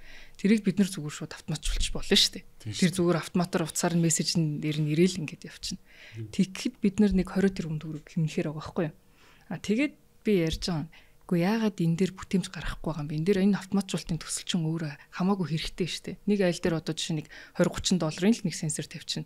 Тэгээд тэр нэг сенсортай байх юм бол тэр айл нь өөрөө эрчим хүчээ хэмнээд тэр хэмнэлт дээр сард одоо 10% хэмнэх юм бол тэр хэмнэлт дээр тэр мөнгөө сенсорныхаа мөнгөийг угаасаа нөхөд авчна. Бүр ингээд заавал тэр төрөөс мөнгө гаргаад авах шаардлагагүйгээр тэртээ тэргүй өөрийгөө ингээд нөхчих юм төсөл шүү. Энийг яагаад хийдгүй юм гэсэн чинь нөгөө 900 хүн чинь ажилгүй болчихвол яах юм гээд тэр 900 хүн юу юм нөгөө хэсэг яхлагч шиг. Би бүр ингээд хэлэх үг олдохгүй байгаа юм чинь. Тэн дээр юу гэсэн юм бэ? Энэ хүмүүс чинь цаашаага сураад мэдээд болсроод те ядтаа сенсор ажилладаг болмоор нь шүү дээ тэр хүмүүс чинь. Сайжрах хэрэгтэй үстэй.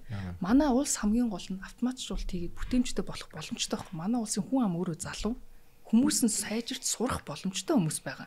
Бид нар ерөөсөө тийм одоо бүр хөгшөрсөн ажил хүчний дутагдалд орсон нөгөө хүмүүсээ сургац ч юм сурахгүй хүмүүс биш. Манай хүмүүсийг сургах юм бол ингээд дараагийн түвшиндээ очиж штэ тэр хүмүүс арай бүтээмжтэй юм хийдэг болох. 4 сая төгрөгийн залинтай ажил явах байсан хүмүүсийг ингээд барь. Энэ хүн чадахгүй, энэ хүн одоо энэс өөр юм хийж чадахгүй, тоолоор харж юм бичихээс өөр ажил хийж чадахгүй гэж хүнийг үнэлж болохгүй штэ. Тэнцээ чинь бид нар ингээд сайжруулалтуудыг хийх юм бол хүмүүсээ бас хамтд нь сайжруулаад технологитойгоо хамт өөрөө салбаранч тэр юмч хүнж тэр хөгжөд явах хэрэгтэй. Бид нар чинь дараагийн дэлхийн түвшинд гарах хэрэгтэй хүмүүс болох хэрэгтэй ш. Заавал хүүхдийг бэлтгэх биш. Одоо байгаа ажлын хүчнэр ч гэсэн бид нар сайжруулах боломж нь байгаа байхгүй. Тэгээ тэр талаас нь ерөөсөө харах. Яг энэтэй адилхан нэг амар гоё том жишээ. Нөгөө эдийн засгч Милтон Фридман жишээ байхгүй. Нөгөө хятадаар ингээд явж исэн чинь хүмүүс ингээд амар том бульдозер ингээд тавьчихсан. Экскаватор хажууд нь байж идэг. Бүгэн хүмүүс хүрцээр л ингээд содуугаад байна. Тэгвэл энэ бульдозерын экскаватор дээр ашиглахгүй мүү гэдгсэн чинь. Гэхдээ энэ хэрвээ наад бульдозер экскаватор хоёрыг ашиглах юм бол энэ сувгийг ухаж байгаа 150 хүн ингээ ажилгүй болно.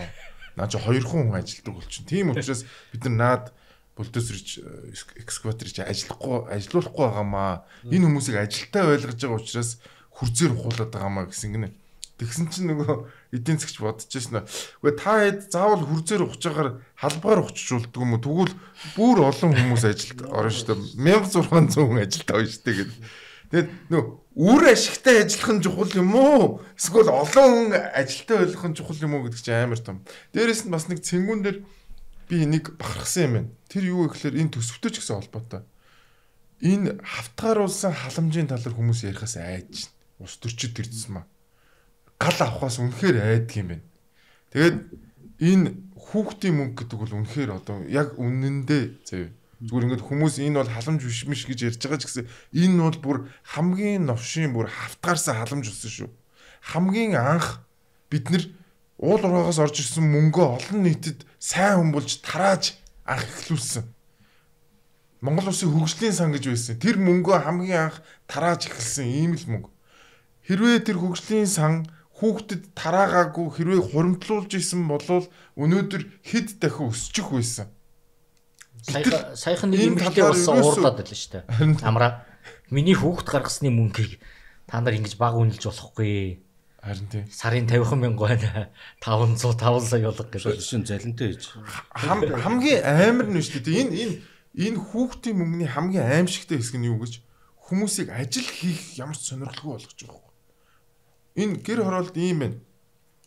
Хүнсний толгойн авчдаг. Хүүхдийн мөнгө авчдаг.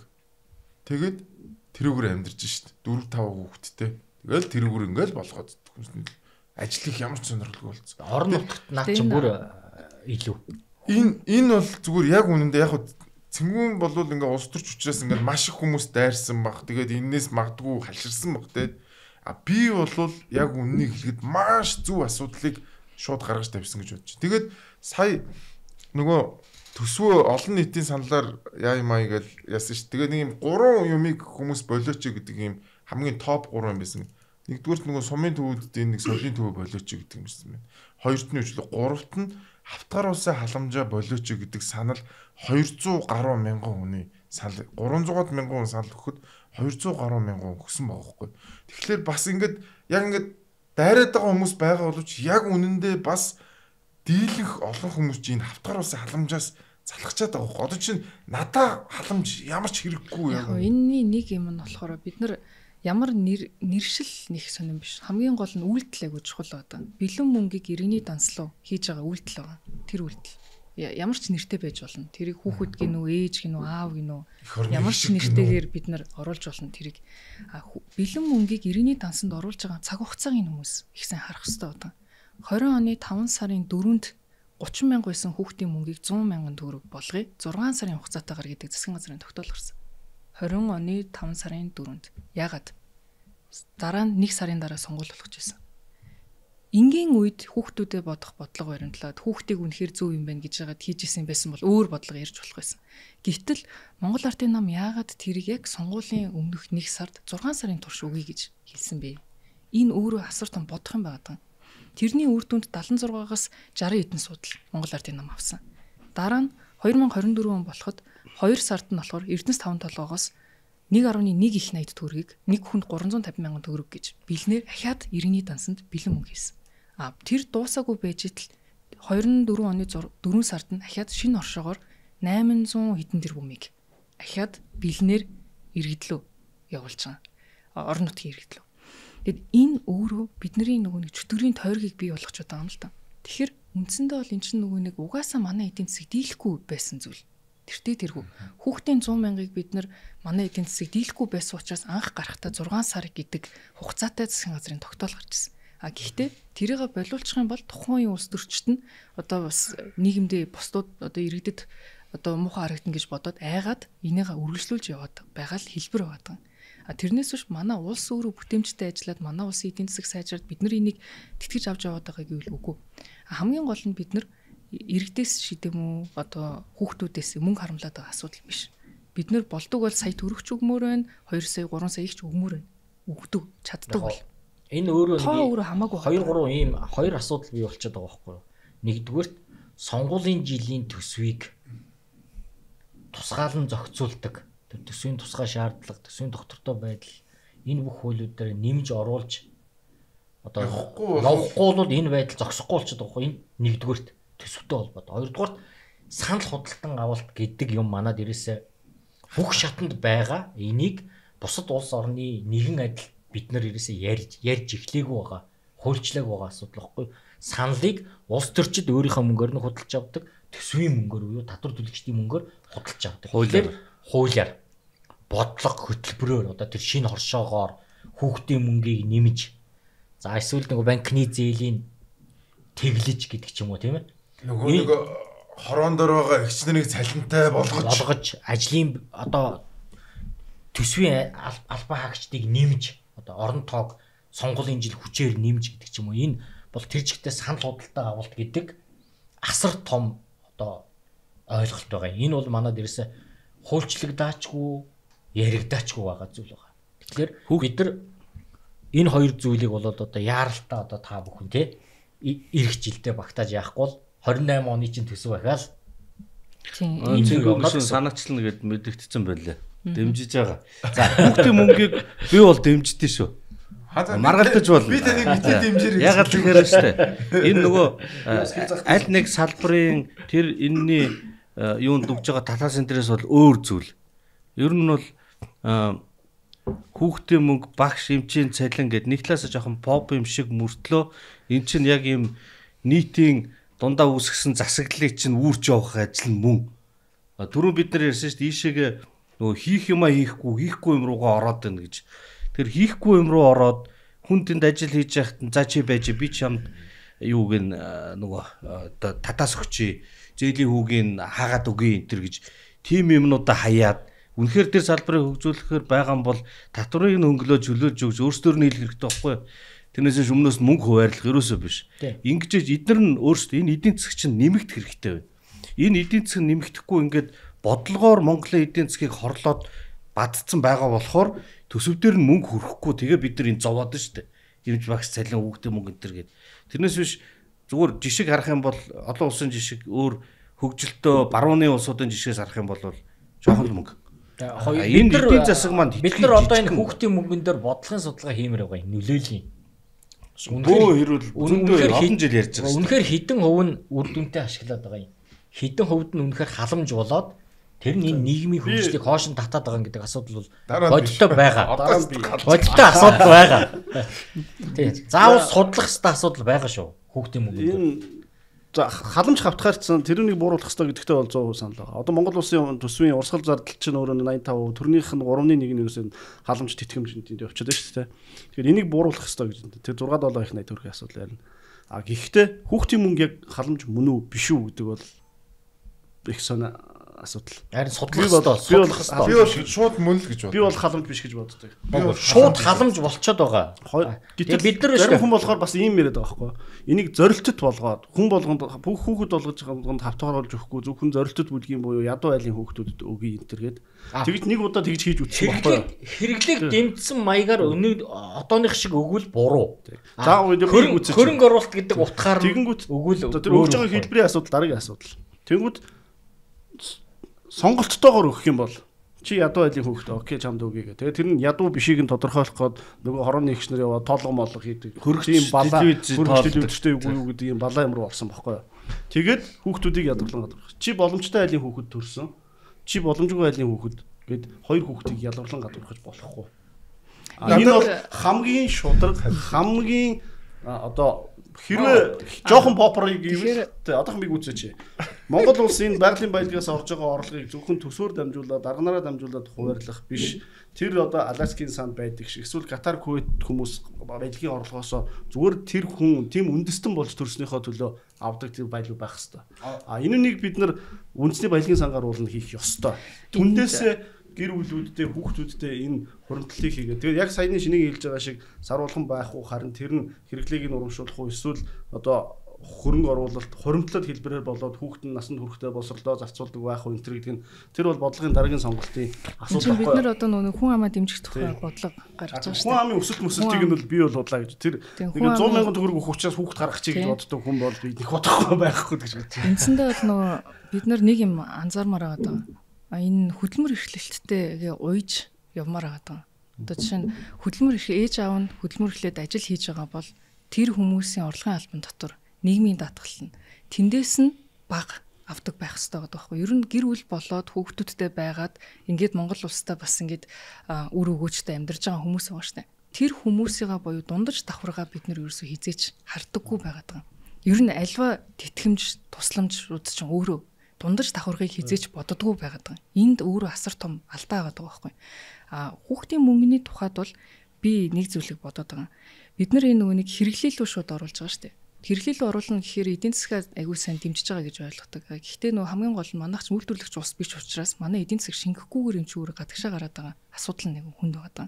Хэрэв бид нар дотооддоо үйлдвэрсэн бүтээгдэхүүнүүдийг авдаг одоо тэр мөнгөөр дотооддоо эргэлдээд тэр нь манай дотоодын эдийн засагт нөлөөтэй байгаад байвал тэр чинь одоо ингээд за эдийн засгийн ямарч байсан дотооддоо үлдчихэж байгаа юм гэж бид нар хэрэглэл рүү гараад байгаа гэдгийг нотолж чадахгүй ба. Нотолж чадсан хэд хэдэн судалгаанууд байлаа. Тэгээд хэдэн хувь нь хэрэглэл рүү хэдэн хувь нь хүүхдийн хадгаламж 30% нь хадгаламж болоод 70% нь бол хэрэглэл рүү гарч байгаа. Тэгэхээр үндсэндээ нэг зүйл бол би ингэж бодож байна. Хөдөлмөр эрхлэлттэй бид нар уях зайшгүй шаардлагатай байгаа. Яагаад вэ гэхээр ганцхан одоо хүүхдийн мөнгөний тухай биш бусад халамжууд ч өөрөө нэмэгдээд орж ирээд байгаа байхгүй. Тэгэхээр тэр утгаараа хөдөлмөр эрхэлж байгаа хүмүүс нь илүү сайхан амьдрдэмаа гэдэг тэр нөгөө нэг системийг бий болгож өгөхгүй бол энэ системийг бид нар хүүхдийн мөнгийг хэдэн төгрөг болгож нэмэгдэж өөрөө улсаараа бид нар бүтээмжээ сайжруулж чадахгүй байгаа.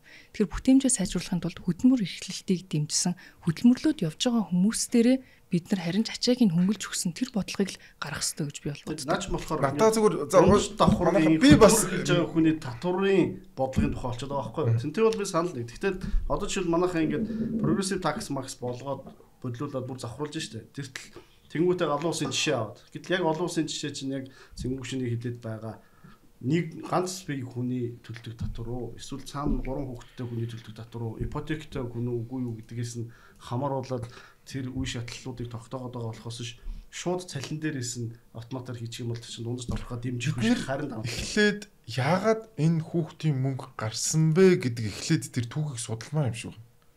Энэ бол зүгээр сонгуулийн өмнө гарсан шүү дээ яг үнийг сонгуульд ялахын төлөө ардсан нам гаргаж ирсэн. Энийг эхлээд бид нар бодох хэрэгтэй. Яг ямар судалгаа байсан тэр үед угаасаа судалгаа хийдэгчгүйс сая гээл амлангууд нөгөөтгөө сая 500 гээл амлцдаг л байсан л ийм л үн штэ нэгдүгээрт. Тэгээд анх тэнцээ гарч ичсэн. Тэгээд ямар ч тооцоо судалгаа байхгүй тэгэл ямар ч мөнгө өгнө гээл амлцсан. Тэгээд зарим тохиолдолд бүр бид нар чинь бүр нүүрсээ процент тавьж байгаад оюутлогоос зээл авж байгаад хүртэл энэ мөнгө өгч ийсэн. Энэ яг зөв юм. Хүүхдийн мөнгийг зээл авч өгч ийсэн тохиолдол байна. Жишээлбэл бол нөгөө нэг эх орны хишиг гэдэг сая төгрөгийг ингэж байгаа. Сан байгуулж байгаа. Жалкогоос зээл аваад энэ төр өгч ийсэн. 2007 онд байна уу да. Хүний хөгжлийн сан гэдээ байгуулчихж байгаа. Хүний хөгжлийн сангийн их усүрийг яаж олсон бэ гэхээр хоёр югаар байсан. Жалкогоос нүүрсээ урьдчилгаа авсан. Дээрээс нь оюутлогоос зээл авчиж байгаа. Тэнгүүтээ энэ хүний хөгжлийн мөнгө юу зарцуулагдсан бэ гэсэн чинь нөгөө эх орны хишиг хүүхдийн мөнгө дандаа халамжинд явсан байна. Эх орны хишиг тавьсан. Тийм. Хүүхдийн мөнгөнд явсан байгаа тэр. Хүүхдийн мөнгөнд явсан. Тэгэхээр нэгдүгээрт бид нар энэ их усүрээ яг хаанаас олж өгöd байгаа юм. Хоёрдугаарт эдийн засгийн инсентив гэдэг юм хамгийн чухал.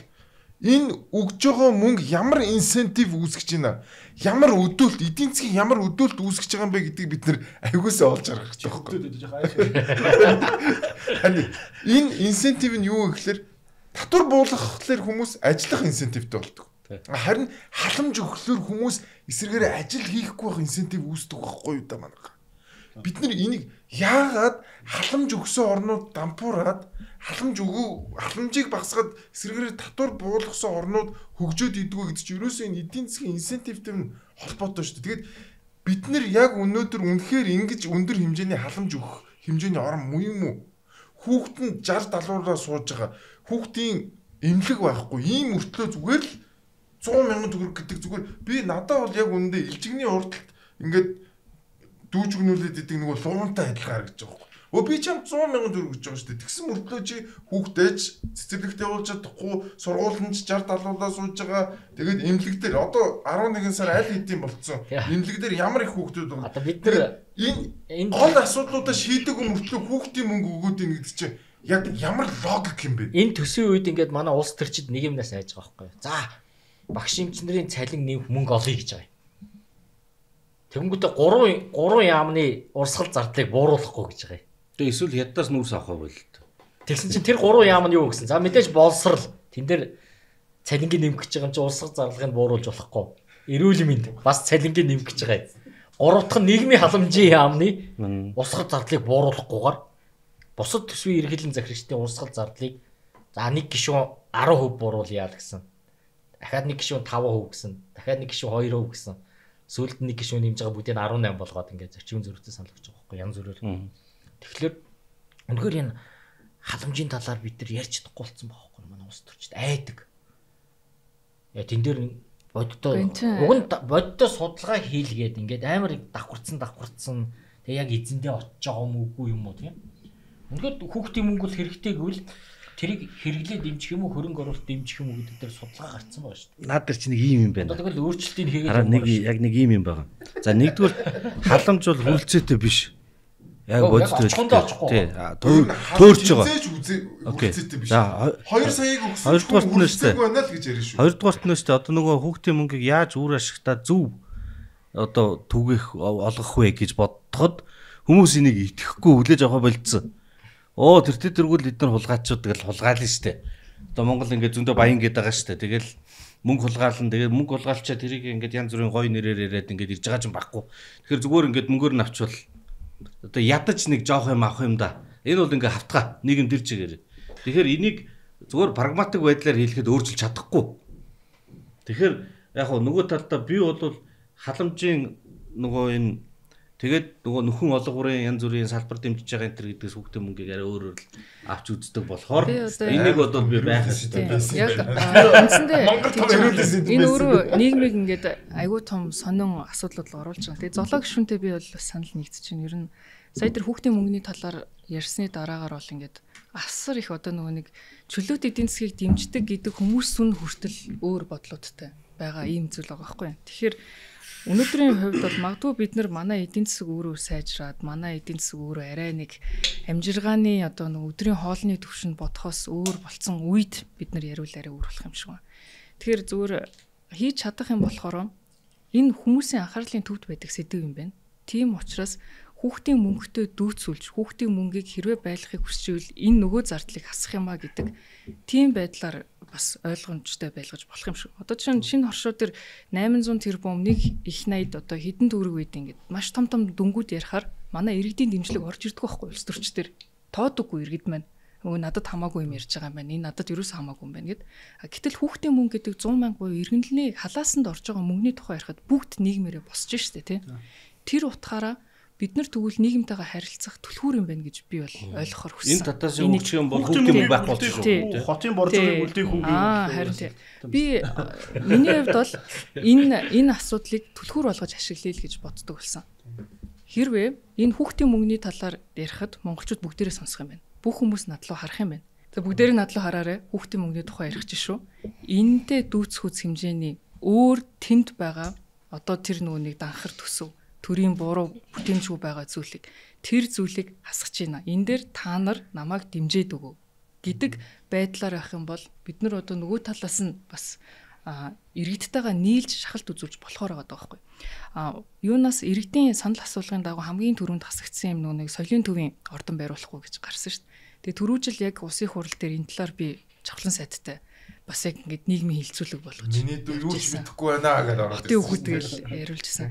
Гэхдээ тэрний үр дүнд нийгэм ярьсан байхгүй. Тэгээд нийгэм өөрөө яриад хилцээд тэгээд санал асуулгын үр дүнд соёлын төв хасагдаж чадсан. 100 тэрбум төгрөгөөр түрүүжил 24 суманд соёлын төв хийдэг байсан бол өнөөдөр бид нар болцсон биш. Нийгмээрээ нэг алхам алхацсан байхгүй. Тэгэхээр хүүхдийн мөнгөн дээр өнөөдөр бид нар ахиад ярьж байна. Ахиад юм ярьж байна. Нөгөө талд иргэдийн хэлж байгаа юм бол за тэр хүүхдийн мөнгө яах вэ? Одоо иргэдэд ингэж байж байгаа.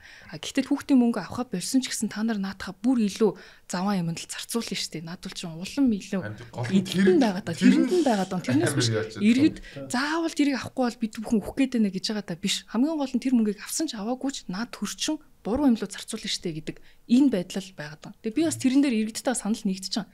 Тийм учраас тэгвэл наад энэ төрийн энэ 30 их найд гээд байгаа мөнгийг буулгаж ирье. Тэгэхээр тэрэн дээр бүгдээрээ санал нэгтэй. Ягаад гэвэл иргэдийн дуу хоолой нэгдээд бид нар нэгдэж шахах юм бол болдсон байх гэдгийг харж штэ. Соёлын төв 100 тэрбум жижиг мөнгө ч гэсэн ямар ч жижиг мөнгө гэж одоо энгийн үний хувьд бол амар том мөнгө штэ. Гэхдээ бид нар 30 их найдын тухай өнөөдөр яриад байгаа байхгүй. Тэр утгаараа ядахта жил болгон ямар нэгэн буруу юмнуудыг шинэ хоршоож байд юм уу? Одоо тэгээд нэг болон татаасууд хизээж энгийн бизнесмэнд олддгоо 3% зээлийг яагаад хин нь авчаад идэв. Хин нь аваад банк бусаар эргүүлж явдیں۔ Тэ. Энэ зүйлсүүдийг татаасад нь болиулъя гэхэд бид нар бас л 1.2 их найдыг гаргаад ирж болж байгаа байхгүй. Тэг хүүхдийн мөнгө чинь 1.5 их найд штэ. Тэгвэл бүх иргэдийнхээ саналыг одоо ингэж авцсан байгаа юм чинь анхаарлыг авцсан байгаа юм чинь нөгөө талд 1.2-ыг бас гаргачих болж чинь гэдэг ийм байдлаар явж болох юм болов уу гэж би ер нь хүүхдийн мөнгөний сэдвийг хаагаад өөр нэг ганц популист юм ярьчих. Популист. Ерөнхийдөө энэ нөхөрчөө айхтар улсын хөлөг шүү болох юм. Ерөнхийдөө энэ мөчийг хүртэл ингээд чамтай айгүй олон юмар санал хэлээд байгаа юм. Ингээд чөлөөт эдийн засаг төрийн аль болох хязгаарлагдмал одоо саллаа. Тэр бүхэн дээрээ бол би 100% хойштож тийм баяртай. Хойштож тийм байна. Гэтэ би хоёр юм дээр бол нэг өөр нюанстай бодоод байгаа байхгүй. Тэрний нэг нь сая энэ хүүхдийн мөнгөний асуудал бол хэрвээ хүссэн хүсээгүй ингээд улсын төсөв байгаад хүссэн хүсээгүй энэ байгалийн баялагийг ямар нэг байдлаар энэ монгол хүмүүст хүртэх нэг тийм дахин хуваарлтын юмыг энэ төсөв тодорхой хэмжээгээр хийх гэж байгаа бол тэр нь аль болох бага байх хэвээр хамгийн ил тод хамгийн шудраг хамгийн ядуурлгүй байх хэвээр тэгж хийх цорын ганц хэрэгсэд яг баганда хүүхдийн мөнгө бус нь бүгд нэг бусад заваа юмд л явна. Хоёр дахь нэг юм нь одоо энэ төрийн өмч компаниудыг болиулъя цөөлий хувьчлаа. Тэгээ яг ингэж яг ярианы их зэнгүү гүшин хэлжсэнчлээ. Одоо Эрдэнэс самтлахаа хувьчилчих. Шууд гадаадын хөрөнгө оруулалт зарчих. Эрдэнтийг зарчих. Энэ байхгүй бүтэхгүй шүү дээ. Хэрэгжихгүй Монгол улс өнөөгийн лав 10 жилдээ. Эсвэргээрээ энэний тодорхой хувийг иргэдэд эзэмшүүл хувьцааг нэг Эрдэнэс самтлахаа одоо 34% 20 хэдэн хувь байгаа бол тэрийг өг тэр хувьцаанд бүр нээлттэй бол тэр газардаг бол барьцаалдаг бол өвлөдөг бол Эрдэнтийн ч гэсэн дахиад 34%-ийг иргэдэд өгөөд тэгээд үлдсэн хэсгийг нь хувьд гарга.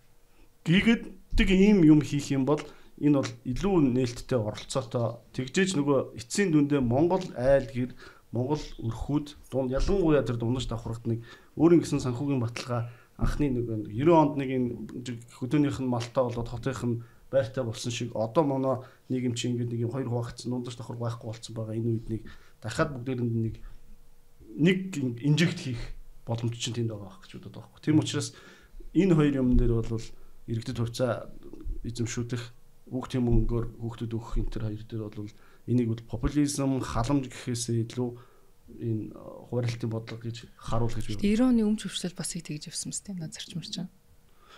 Яг тэр чинь алдаа нь бол байсан үгүй байсан. Өнөөдөр тэр алдаа дахиж давтагдахгүй байх. Юун дээр болгоомжтой л хийх хэрэгтэй л би түрүүн шугам унтсан юм чи одоо дахиад шугаад өчхөргээд явахгүй гэж болохгүй шүү дээ. Гүүхэл хэрэгтэй. Надад бол зүгээр тэгж бодогдод шүү дээ. Одоо тэртээ түргүү нөгөө ашиггүй ажиллаж байгаа компаниуд чинь ер нь дампуурцал компани гэсэн үг шүү дээ. Ашиггүй байна гэж байгаа юм чи. Тэгээд тэр хүн чинь ашиг хийхгүй 4-5 жил явна гэдэг чинь тэгэл тэгвэл би бол зүгээр заавал ховчлох гэж хэлээд ирэхгүй зүгээр дампууруулчих л гэж ярьж байгаа. Яг уул уурхаан дампууруулаад тэгээд асетийг нь зарах тухай өмч хөрөнгийн дуулгууд л. Ер нь уул уурхаан бизнесийг манай төр өөрөө хийхээ болиё л гэсэн үг шүү дээ. Гол нь тэрнээс биш одоо нөгөө хог цуглуулдаг машин техникийн нэтер юм чинь бас хэцүү шүү дээ. Уг нь харахад нүүрсний бизнесийн чинь 30% төр хэд юм уу тий? Гэхдээ харин ганцхан 50% гэдэг тий. Хүүхдийн мөнгөн дээр ч бай тэр хувьцаан дээр ч бай шууд хэрэглээ рүү орчихгүй шууд ингээ маргааш нэг зах зээл рүү инфляц эсвэл 18 хүртэл нь авч болтгоо. Тэр баялагын сан мангаар дамжуулаад илүү нөгөө хүүхдийн мөнгийг 18 хүртэл болж болох байхгүй. Монголын нөгөө топ одоо нөгөө банкуд шүү дээ хувьцаат. Олон нийтийн болцсон банкудад тэгжээж сайжирна. Ингээд хүүтэй хадгаламж болгоо явах юм бол энэ жинхэнэ хөрөнгө оруулалт байхгүй юу. Тэгвэл өнөөдөр ингээд шууд өгчихлөөр харин 70% нь хэрэглээнд зарцуулаад байна. 70% чинь дахиад 50% нь ингээд ажил хийх сонирхолгүй ийм амар том масс үйлдвэрлээд байгаа байхгүй юу. Тэгээ энэ сэдв гарч ирээд өөр олон нийт донд хилцэгдэх явцтай энэ чинь сайжирж байгаа байхгүй юу. Чи амар юу шүү дээ. Мангар ийм эмзэг сэдв байсан байна шүү дээ. Мангар одоо ярьлаа шүү дээ. Тэгэхээр чинь өөрөө мартлаа ярьлаа шүү дээ. Юу яа манайхаа одоо асуудал байгаа байхгүй юу. Хэдүүлээ яг дүгнээд за 26 оны төсөө яах вэ гэдэг дээр нэг сайхан ярилцаад тэгээ ер нь баг энэ нэвтрүүлэг баг яваал тэгэл төсөө батлагдах юм шиг. Би бол өөр ер нь төсөйг анхаарч байгаа. Хүн аалах 26 оны төсөв дээр хамгийн том эрсдэлтэй юм нь улс төрийн байдал. Тэгээд энд ажил хайсан цалин багш нар дараа нь эмчнэр явах нөгөөдөл их усүрийг хаанаас олох вэ? Тэр манай нэг цагдаа найз над руу ярьж байна. Амраа. Энэ цагдаа нарын цалин бас нэг хилээд гэж. Бид нар бол хэлж чадахгүй л байгаа болохоос ер нь бол хэцүү байгаа шүү л гэж. Эмчнэрийн ажил араас ажиллаа хийвлээ. Тэгээд нэг тийм улс төрийн сонир байдалд орох болоо да. Их усүрээ шийдэх гэж нэлээд болно шүү дээ. Тэрнээсээ болоод нэг 11 сар 15 үрчих юм бол хальтраад бүр хэцүү асуудал багадгүй. Тарн үсттэй байна тий. Тэгвэл бусдаар бол тэгээд төсөө батлаад л явах хэлгүй дээ. Би бол тэгж л бодож байна. Ерөнхийдөө одоо нэг зүйлийг эпилог болгоод хэлбэр байна. Яг гэж улсын хурлын гишүүн байдیں۔ Тэгээд эрх зүйн орчныг сайжруулж ижил тэр улсаа хөгжүүлэх хууль тогтоогч шүү дээ. Тэгэхээр хамгийн том харж ирсэн миний хувьд бол жишээ нь гол мессеж бол юм хийсэн хүн карманда илүү үүдтэй татварт баг түл.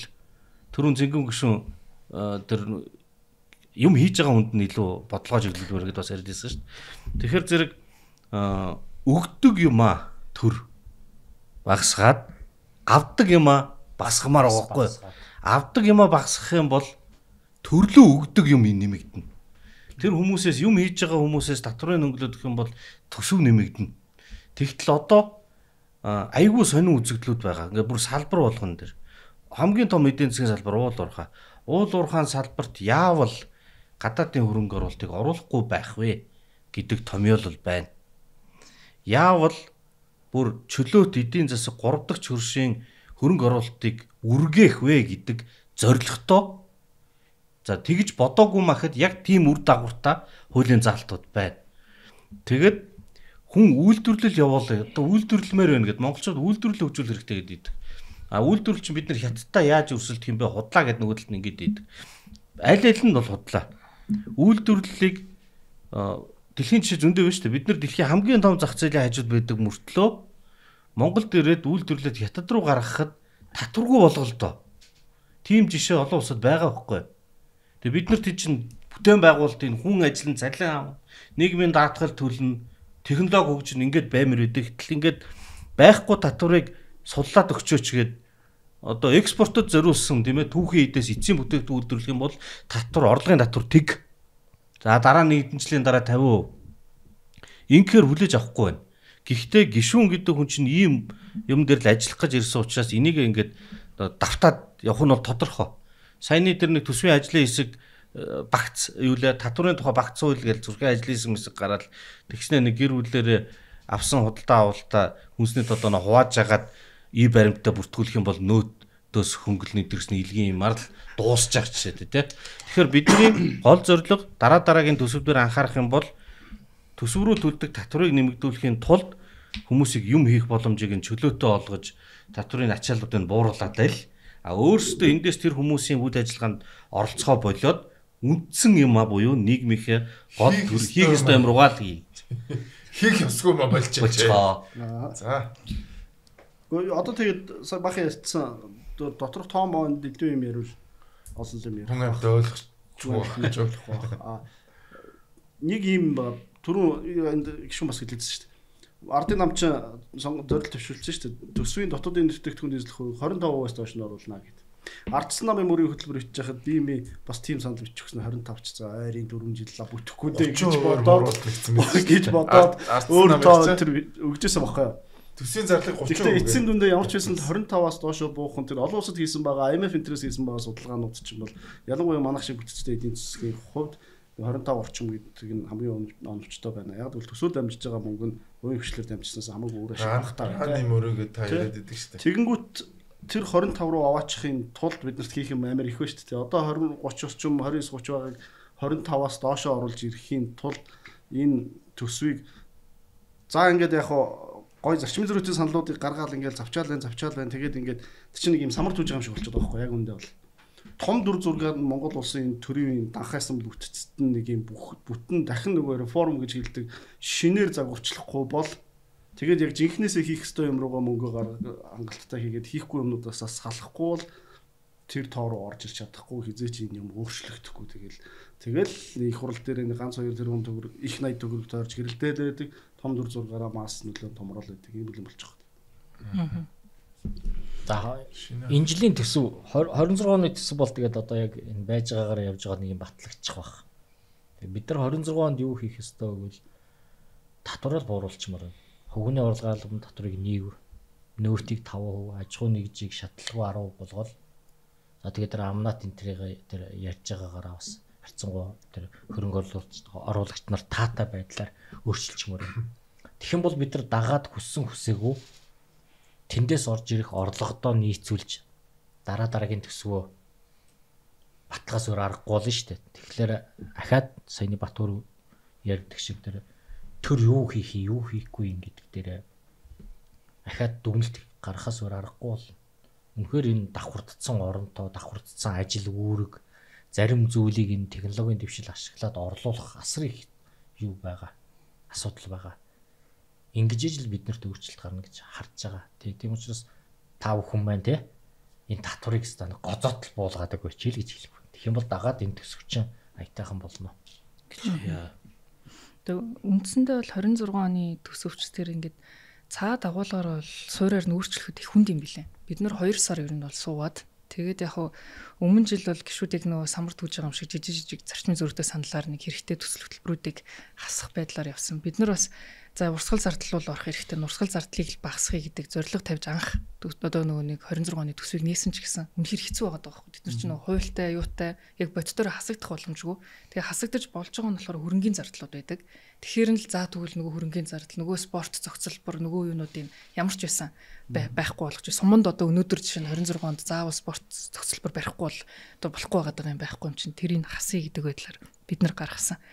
А яг үндсэн нэг юм нь бол бид нар яг ингэж яваад энэ хурдаар энэ зүйлээр явж байхдаа зогсож бол болохгүй мэн. Жил болгон энийг гаргаж л авах хэрэгтэй. Одоо энэ нэг хэрэггүй хөрөнгө оруулалтуудыг олоод энийг яагаад ийм юм байгаад байгаа юм бэ гэж хэлээд тийм соёлын төвлөлийг байхгүй болоод яг бол энэ дундаа нийгэм өөрөө анзарч идэг, нийгэм өөрөө сайжирч идэг, иргэд өөрөө оролцоотой болж идэг учраас энийг бид бол зайшгүй хийж явах хэрэгтэй жил болгон. Энийг нөгөө талдаа болохоор энэ төсвөөс гадуурх одоо энэ орлого байгаа даа шүү дээ. энийг бид нэр аягуулсан анзаарахгүй болохгүй юм байна. Орон нутгийн төсвүүд чинь ерөөс нэг аймаг дээр жишээ нь 3 жилийн дотор хэд дахин нэмэгдсэн байж байгаа байхгүй. А дээрэс нь улсын төсвөр юу их юм, орон нутгийн төсвөр юу их юм гэдгийг бид нэр ялгаж өгөхгүй бол эн чинь өөрөө улсын их хурал дээр яг утгагүй байдал үүсгээд байгаа. Орон нутгийн шин чанартай хоёр сумыг хооронд нь олбож байгаа сумын зам ч үгүй юм уу. Тэрийг бид нар яагаад улсын төсвөдөө гаргаж оруулж ирээд байгаа юм бэ? Тэр чинь одоо нэг улсын шин чанартай зам биш байгаа шүү дээ. Тэгэд энэ байдлууд ч өөрөө юуг улсын төсвөр хийх юм, юуг орон нутгийн төсвөр хийх юм гэдгээ бас бид нар ялгаж гаргахгүй бол яг утгагүй. Дээрээс нь энэ хөгжлийн төлөвлөгөөг хавар бид нар баталж байгаа шүү дээ. Хөгжлийн төлөвлөгөөг тасар чухал том баримт бичиг гаргадаг. Тэр нь өөрөө мөрөөдлийн жагсаалт болчдөг. Ямар ч тэрнийгээ баримтлаад явах боломжгүй. Тэртээ тэргүй бүх хүмүүсийн хүслийг оруулсан учраас нөгөө сангийн яамныхны зайлуул харж хагаад яаж оруулна да гэж хагаад нэг юм ингэж оруулт юм шиг байна. Тэгээд нөгөөдгөө боож авч тавиал дахиад нөгөө гişүүд нь хийж байгаа юм нь миний өгсөн санал орохгүй байна, миний өгсөн тэр байхгүй байна гэд. Ингээд явдаг юмнаас зайшгүй гарахын тулд бид нар ер нь энэ төсөв хийж байгаа үндсэн суур ойлголтоо ер нь юуг төр хийх юм, юуг төр хийхгүй юм гэдгийг нэгт айгуусан гаргаад өгч хэрэгтэй. Тэгээд дээрэс нь ямар төсвөр юуг хийж байгаа юм бэ гэдгээ нэг цэгцтэй ач холбогдлын ирэмт дараагийн айгуусан гаргаж өгөхгүй бол жил болгон л анх удаага төсөв хилэлцэж байгаа юм шиг байдал гараад байгаа. Ерөөс Монголоос анх удаага төсөв ярьж байгаа юм шиг л төсөвтэйгээ бүгд шинээр танилцаад байгаа. Тэгэд эн чинь өөр айгу бүтээмжгүй байгаа юм л та. Тэгэхээр энэ нэг бүтээмжгүй байдлаас нь гарахын тулд нөгөө талдаа энэ төсвийн тухай хуулийн дээр хит хитэн өөрчлөлтүүдийг оруулмаар. Дараа жилээс бидний ажиллаж байгаа юм бол төсвийн тухай энэ ном байгаа шүү дээ. Энэ номыг их ойлгомжтой болгомоор байна. Төсвийн тухай хуулийн дээр ч удаа энэ хүснэгт хэлбэрээр биднэрт өгч байгаа шүү дээ. Ойлгомжгүй. Тэр нэг АК юу ч үлээ нэг дугаар мугаар тавьсан. Юу гэж илтгэхэд байгаа юм те. Тэнгуү сангийн яамн дээр бол одоо мэдээллүүдээ аягүй сайн оруулаад бүтэн бааз суур дата сан байгаа байхгүй. Тэгэхээр их хурлын гишүүд бол угаасаа энэ мэдээллүүдийг харах хэрэгтэй учраас тэр дата сан дээр нь бид нар шууд ороод ажиллачмаар байна. Тэгэхгүй бол тэгээд тэрэн дээрээ нөгөө нэг зөвлөхүүд юунууд багтаага харж агаад аягүй сайн анализууд гаргаж болохоор байгаа байхгүй. Тэр мэдээлэл төрд байгаа. Тэр мэдээлэл рүү улсын хурлын гишүүн одоо орж чадахгүй. Би жавхлан сайдлуул албан бичгээр хүсэлтээ өгсөн 126 улсын хурлын гишүүнийг энэ та нар дата саналууга нэвтрэх эрхийг өгчгөө гишүүд харж болно шүү дээ. Тийм болохоор ингээд яг хаана ямар хөрөнгүүд ямар хүсэлтээр орж ирж байгаа тендерийн шалгаруулалт нь яаж явж байгаа гэдгийг бид нар хармаар байна. Бид нар харж идэг үйл их амархан болохгүй байгаа юм. Тэрэн дээр байх юм бол асар их дүнэлтүүдийг хийгээд бид нар нэг жоохон тодорхой саналууд юмараа. Жишээ нь босрлын салбар дээр бол хаана сургууль барих хэрэгтэй, хаана сургууль барих хэрэггүй байгаа гэдгийг нэг гишүүний нөлөөгөөр биш тэнд байгаа хідэн хүүхэд байгаа юм бэ гэдэг тоон дээр нь суурлаад бид нар тавьж байгаа. Тэгээ тэр тоонууд нь биднэрт байдаг болсон одоо бол. Тийм учраас эн чинь өөр айгүй тийм ухаалаг төлөвлөлтүүдийг бид нар хийх боломж нь гарч байгаа юм л та. Тэр нөгөө нэг тэрнийга дагаад төсвийн тухай хуулийн дээр манай төсвийн ном өөрөө ухаалаг болмоор. Одоо энэ нэг Excel sheet-тэй тэгээ тэрнийга PDF хэлбэрээр гишүүдэд өгчтэй шүү дээ. Бид нар тэрэн дээр нь ажиллах боломжгүй. Тэр Excel-ийг гуйжж авдаг шүү бид нар. Бүр гуйж бөө юм болж байгаа юм. Тэгээд тэрийг яаж ойлгомжгүй байх уу гэдэг дээр засаг бүр үнэхээр сайн ажилдаг. Тэр тоонуудаа нуух гэж яаж тодорхойгүй байх уу гэдэг тэр. Тэгээ бид нар энийг улам тодорхой болгох хэрэгтэй. Тодорхой болгоод олон нийтэд өгөөд авах хэрэгтэй. Тэгэх юм бол нийгэм чинь өөрөө ингэж миний төлсөн татвар хааш орж байгаа юм бэ гэдгийг харж. Энэ амар чухал болохоор би ганцхан юм хэлчихвэл тэр мэдээллийн бааз access-ийн хүмүүс зөвхөн их хурлын гишүүд биш паблик нээлттэй болох энэ бүр асар чухал байхгүй. Хоёрдугаар тэр дата яг нөгөө open data стандартад ороод ангилал тооцоод нөгөө нэг AI ашигласан боловсруулалт хийх боломжийг нээж өгөхгүй бол одоо бол онлайн гингүүтээ PDF файлын онлайн хэлбэр өгöd байгаа. Ямар ч эсвэл нэг юм хөрхөн боруулсан байшинтай нэг хоёр хүн хөдөлсөн гэр бүлийн хөгжлийн төлөө мөлөд эдэн дөрөв зарцууллаа гэдэг.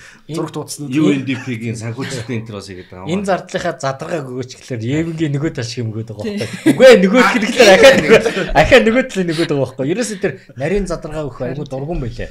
Төрөний тэр нийгмийн даатгалын сангаар төсвийн хангалттай нөхдөг чинь тэр шүү дээ. Хуулийн дээр ном дээр байхгүй.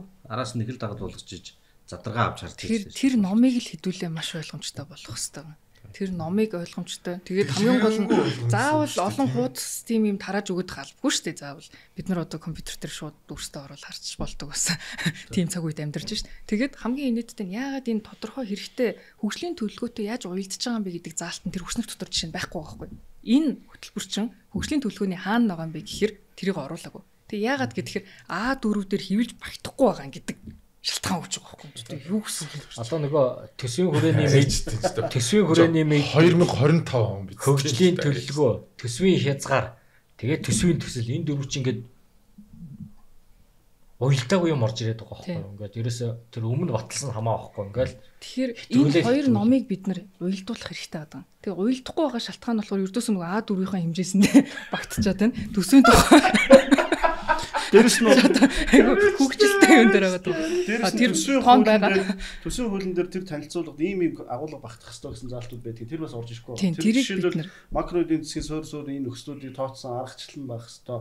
Төсөвд учирч болох эслүүд тэгээ тэрний нөгөө сценар анализууд энэ төр байх хэрэгтэй гэж төсвийн хуулинд байгаа шүү. Тэгэхээр тэр нь орж ирдэг.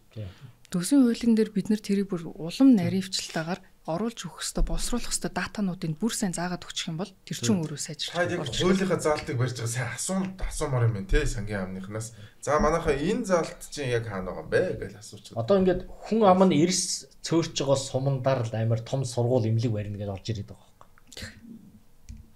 Тэр өснө гэсэн баталгаа байхгүй шүү дээ хүн амын тоон. Сургууль барьчихаар ирэх юм байгаа. За маш их баярлалаа манайхаа. Тэгээд манай подкастэнд хүрэлцээрсэнд маш их баярлалаа. Маш их адал явдалтай подкаст хэллээ. Ямар ч гэсэн цахилгаангүй эхэлсэн бол одоо цахилгаантай төгслөө тийм ээ. Энд чи одоо юм муугасаа сайжирдгаа гэдэг одоо бас философи цаанаас явж байгаа шүү. Би ч 16 давхар руу алхаж гарч ирсэнээс бол баах юм уучлаа. Хог ирсэн үү? Тог ирсэн ирсэн. Яг гэхдээ одоохондоо миний тогоор явж байна. Гэхдээ төвийн тог явж байгаа. Тэгээд заавал энэ хүртэл нь ингэж явах хэрэгтэй байсан юм бид нар. Яг үнэ. Тэгээд бид нар төгсөө гэдэг бол одоо бидний хувьд бол улс орныхоо эдийн засагтэй энэтэй холбоотой хамгийн чухал зүйлүүд нэг юм айгүй тодорхой байна. Хүн болгоны амнаас энэ төр жижигхэн байх ёстой гэдэг ийм үг гарч ийн. Зандан шатрын амнаас гарч ийн өчтөр би мэтгэлцээ үзлээ. Цогтой зандан шатраа хоёр чинь баг нэг юм яриад байгаа юм шиг мэтгэлцээд байдаг шүү дээ. А гэхдээ гол нь ярьж байгаа мөртлөө энийхээ үйлдэл болгож хийхгүй байна. Одоо бидний ажил юу вэ гэхээр хүмүүс ойлгоод байна. Төрийн компаниуд хэтэрхий том ямарч үр ашиггүй байгаа юм байна. Манай төсөв маань амар том. Тэгээд энэ төрийн оролцоог хангалттай их байгаа юм байна гэдгийг ер нь бүгд ойлгочлоо. Одоо энийгээ ажил хэрэг болох цаг үлдсэн байна. Тэгээд 26 оны төсөв болвол ер нь нэг олигтой яригдахгүй байжгаад мэдээж одоо бөөнөр огцрохгүй тулд 15-наас өмнө бол баталчих байх. А гэхдээ ер нь бүгдээр энийгээ маш сайн бодох ёстой. Тэгээд ийм төсвийн талаар хэлэлцүүлгүүд маш олон газар өрнөх ёстой шүү. Тэгээд иргэдээ энэ төсвийг маш сайн анхаарч байгаарай. Яагаад гэвэл энэ бол бидний татвар төлсөн мөнгө шүү. Та татвар төлдгөө гэж бодож иж магадгүй. Гэхдээ таны авч байгаа бүх юмд тэр татвар энэ төсөв рүү орж байгаа мөнгө шингэсэн байдаг шүү гэдгийг л ойлгоорой. Тэгээд хүрэлцээрсэн та бүхэнд маш их баярлалаа гэж хэлмээр байна. Бүр үнэхээр их баярлалаа. Баярлалаа.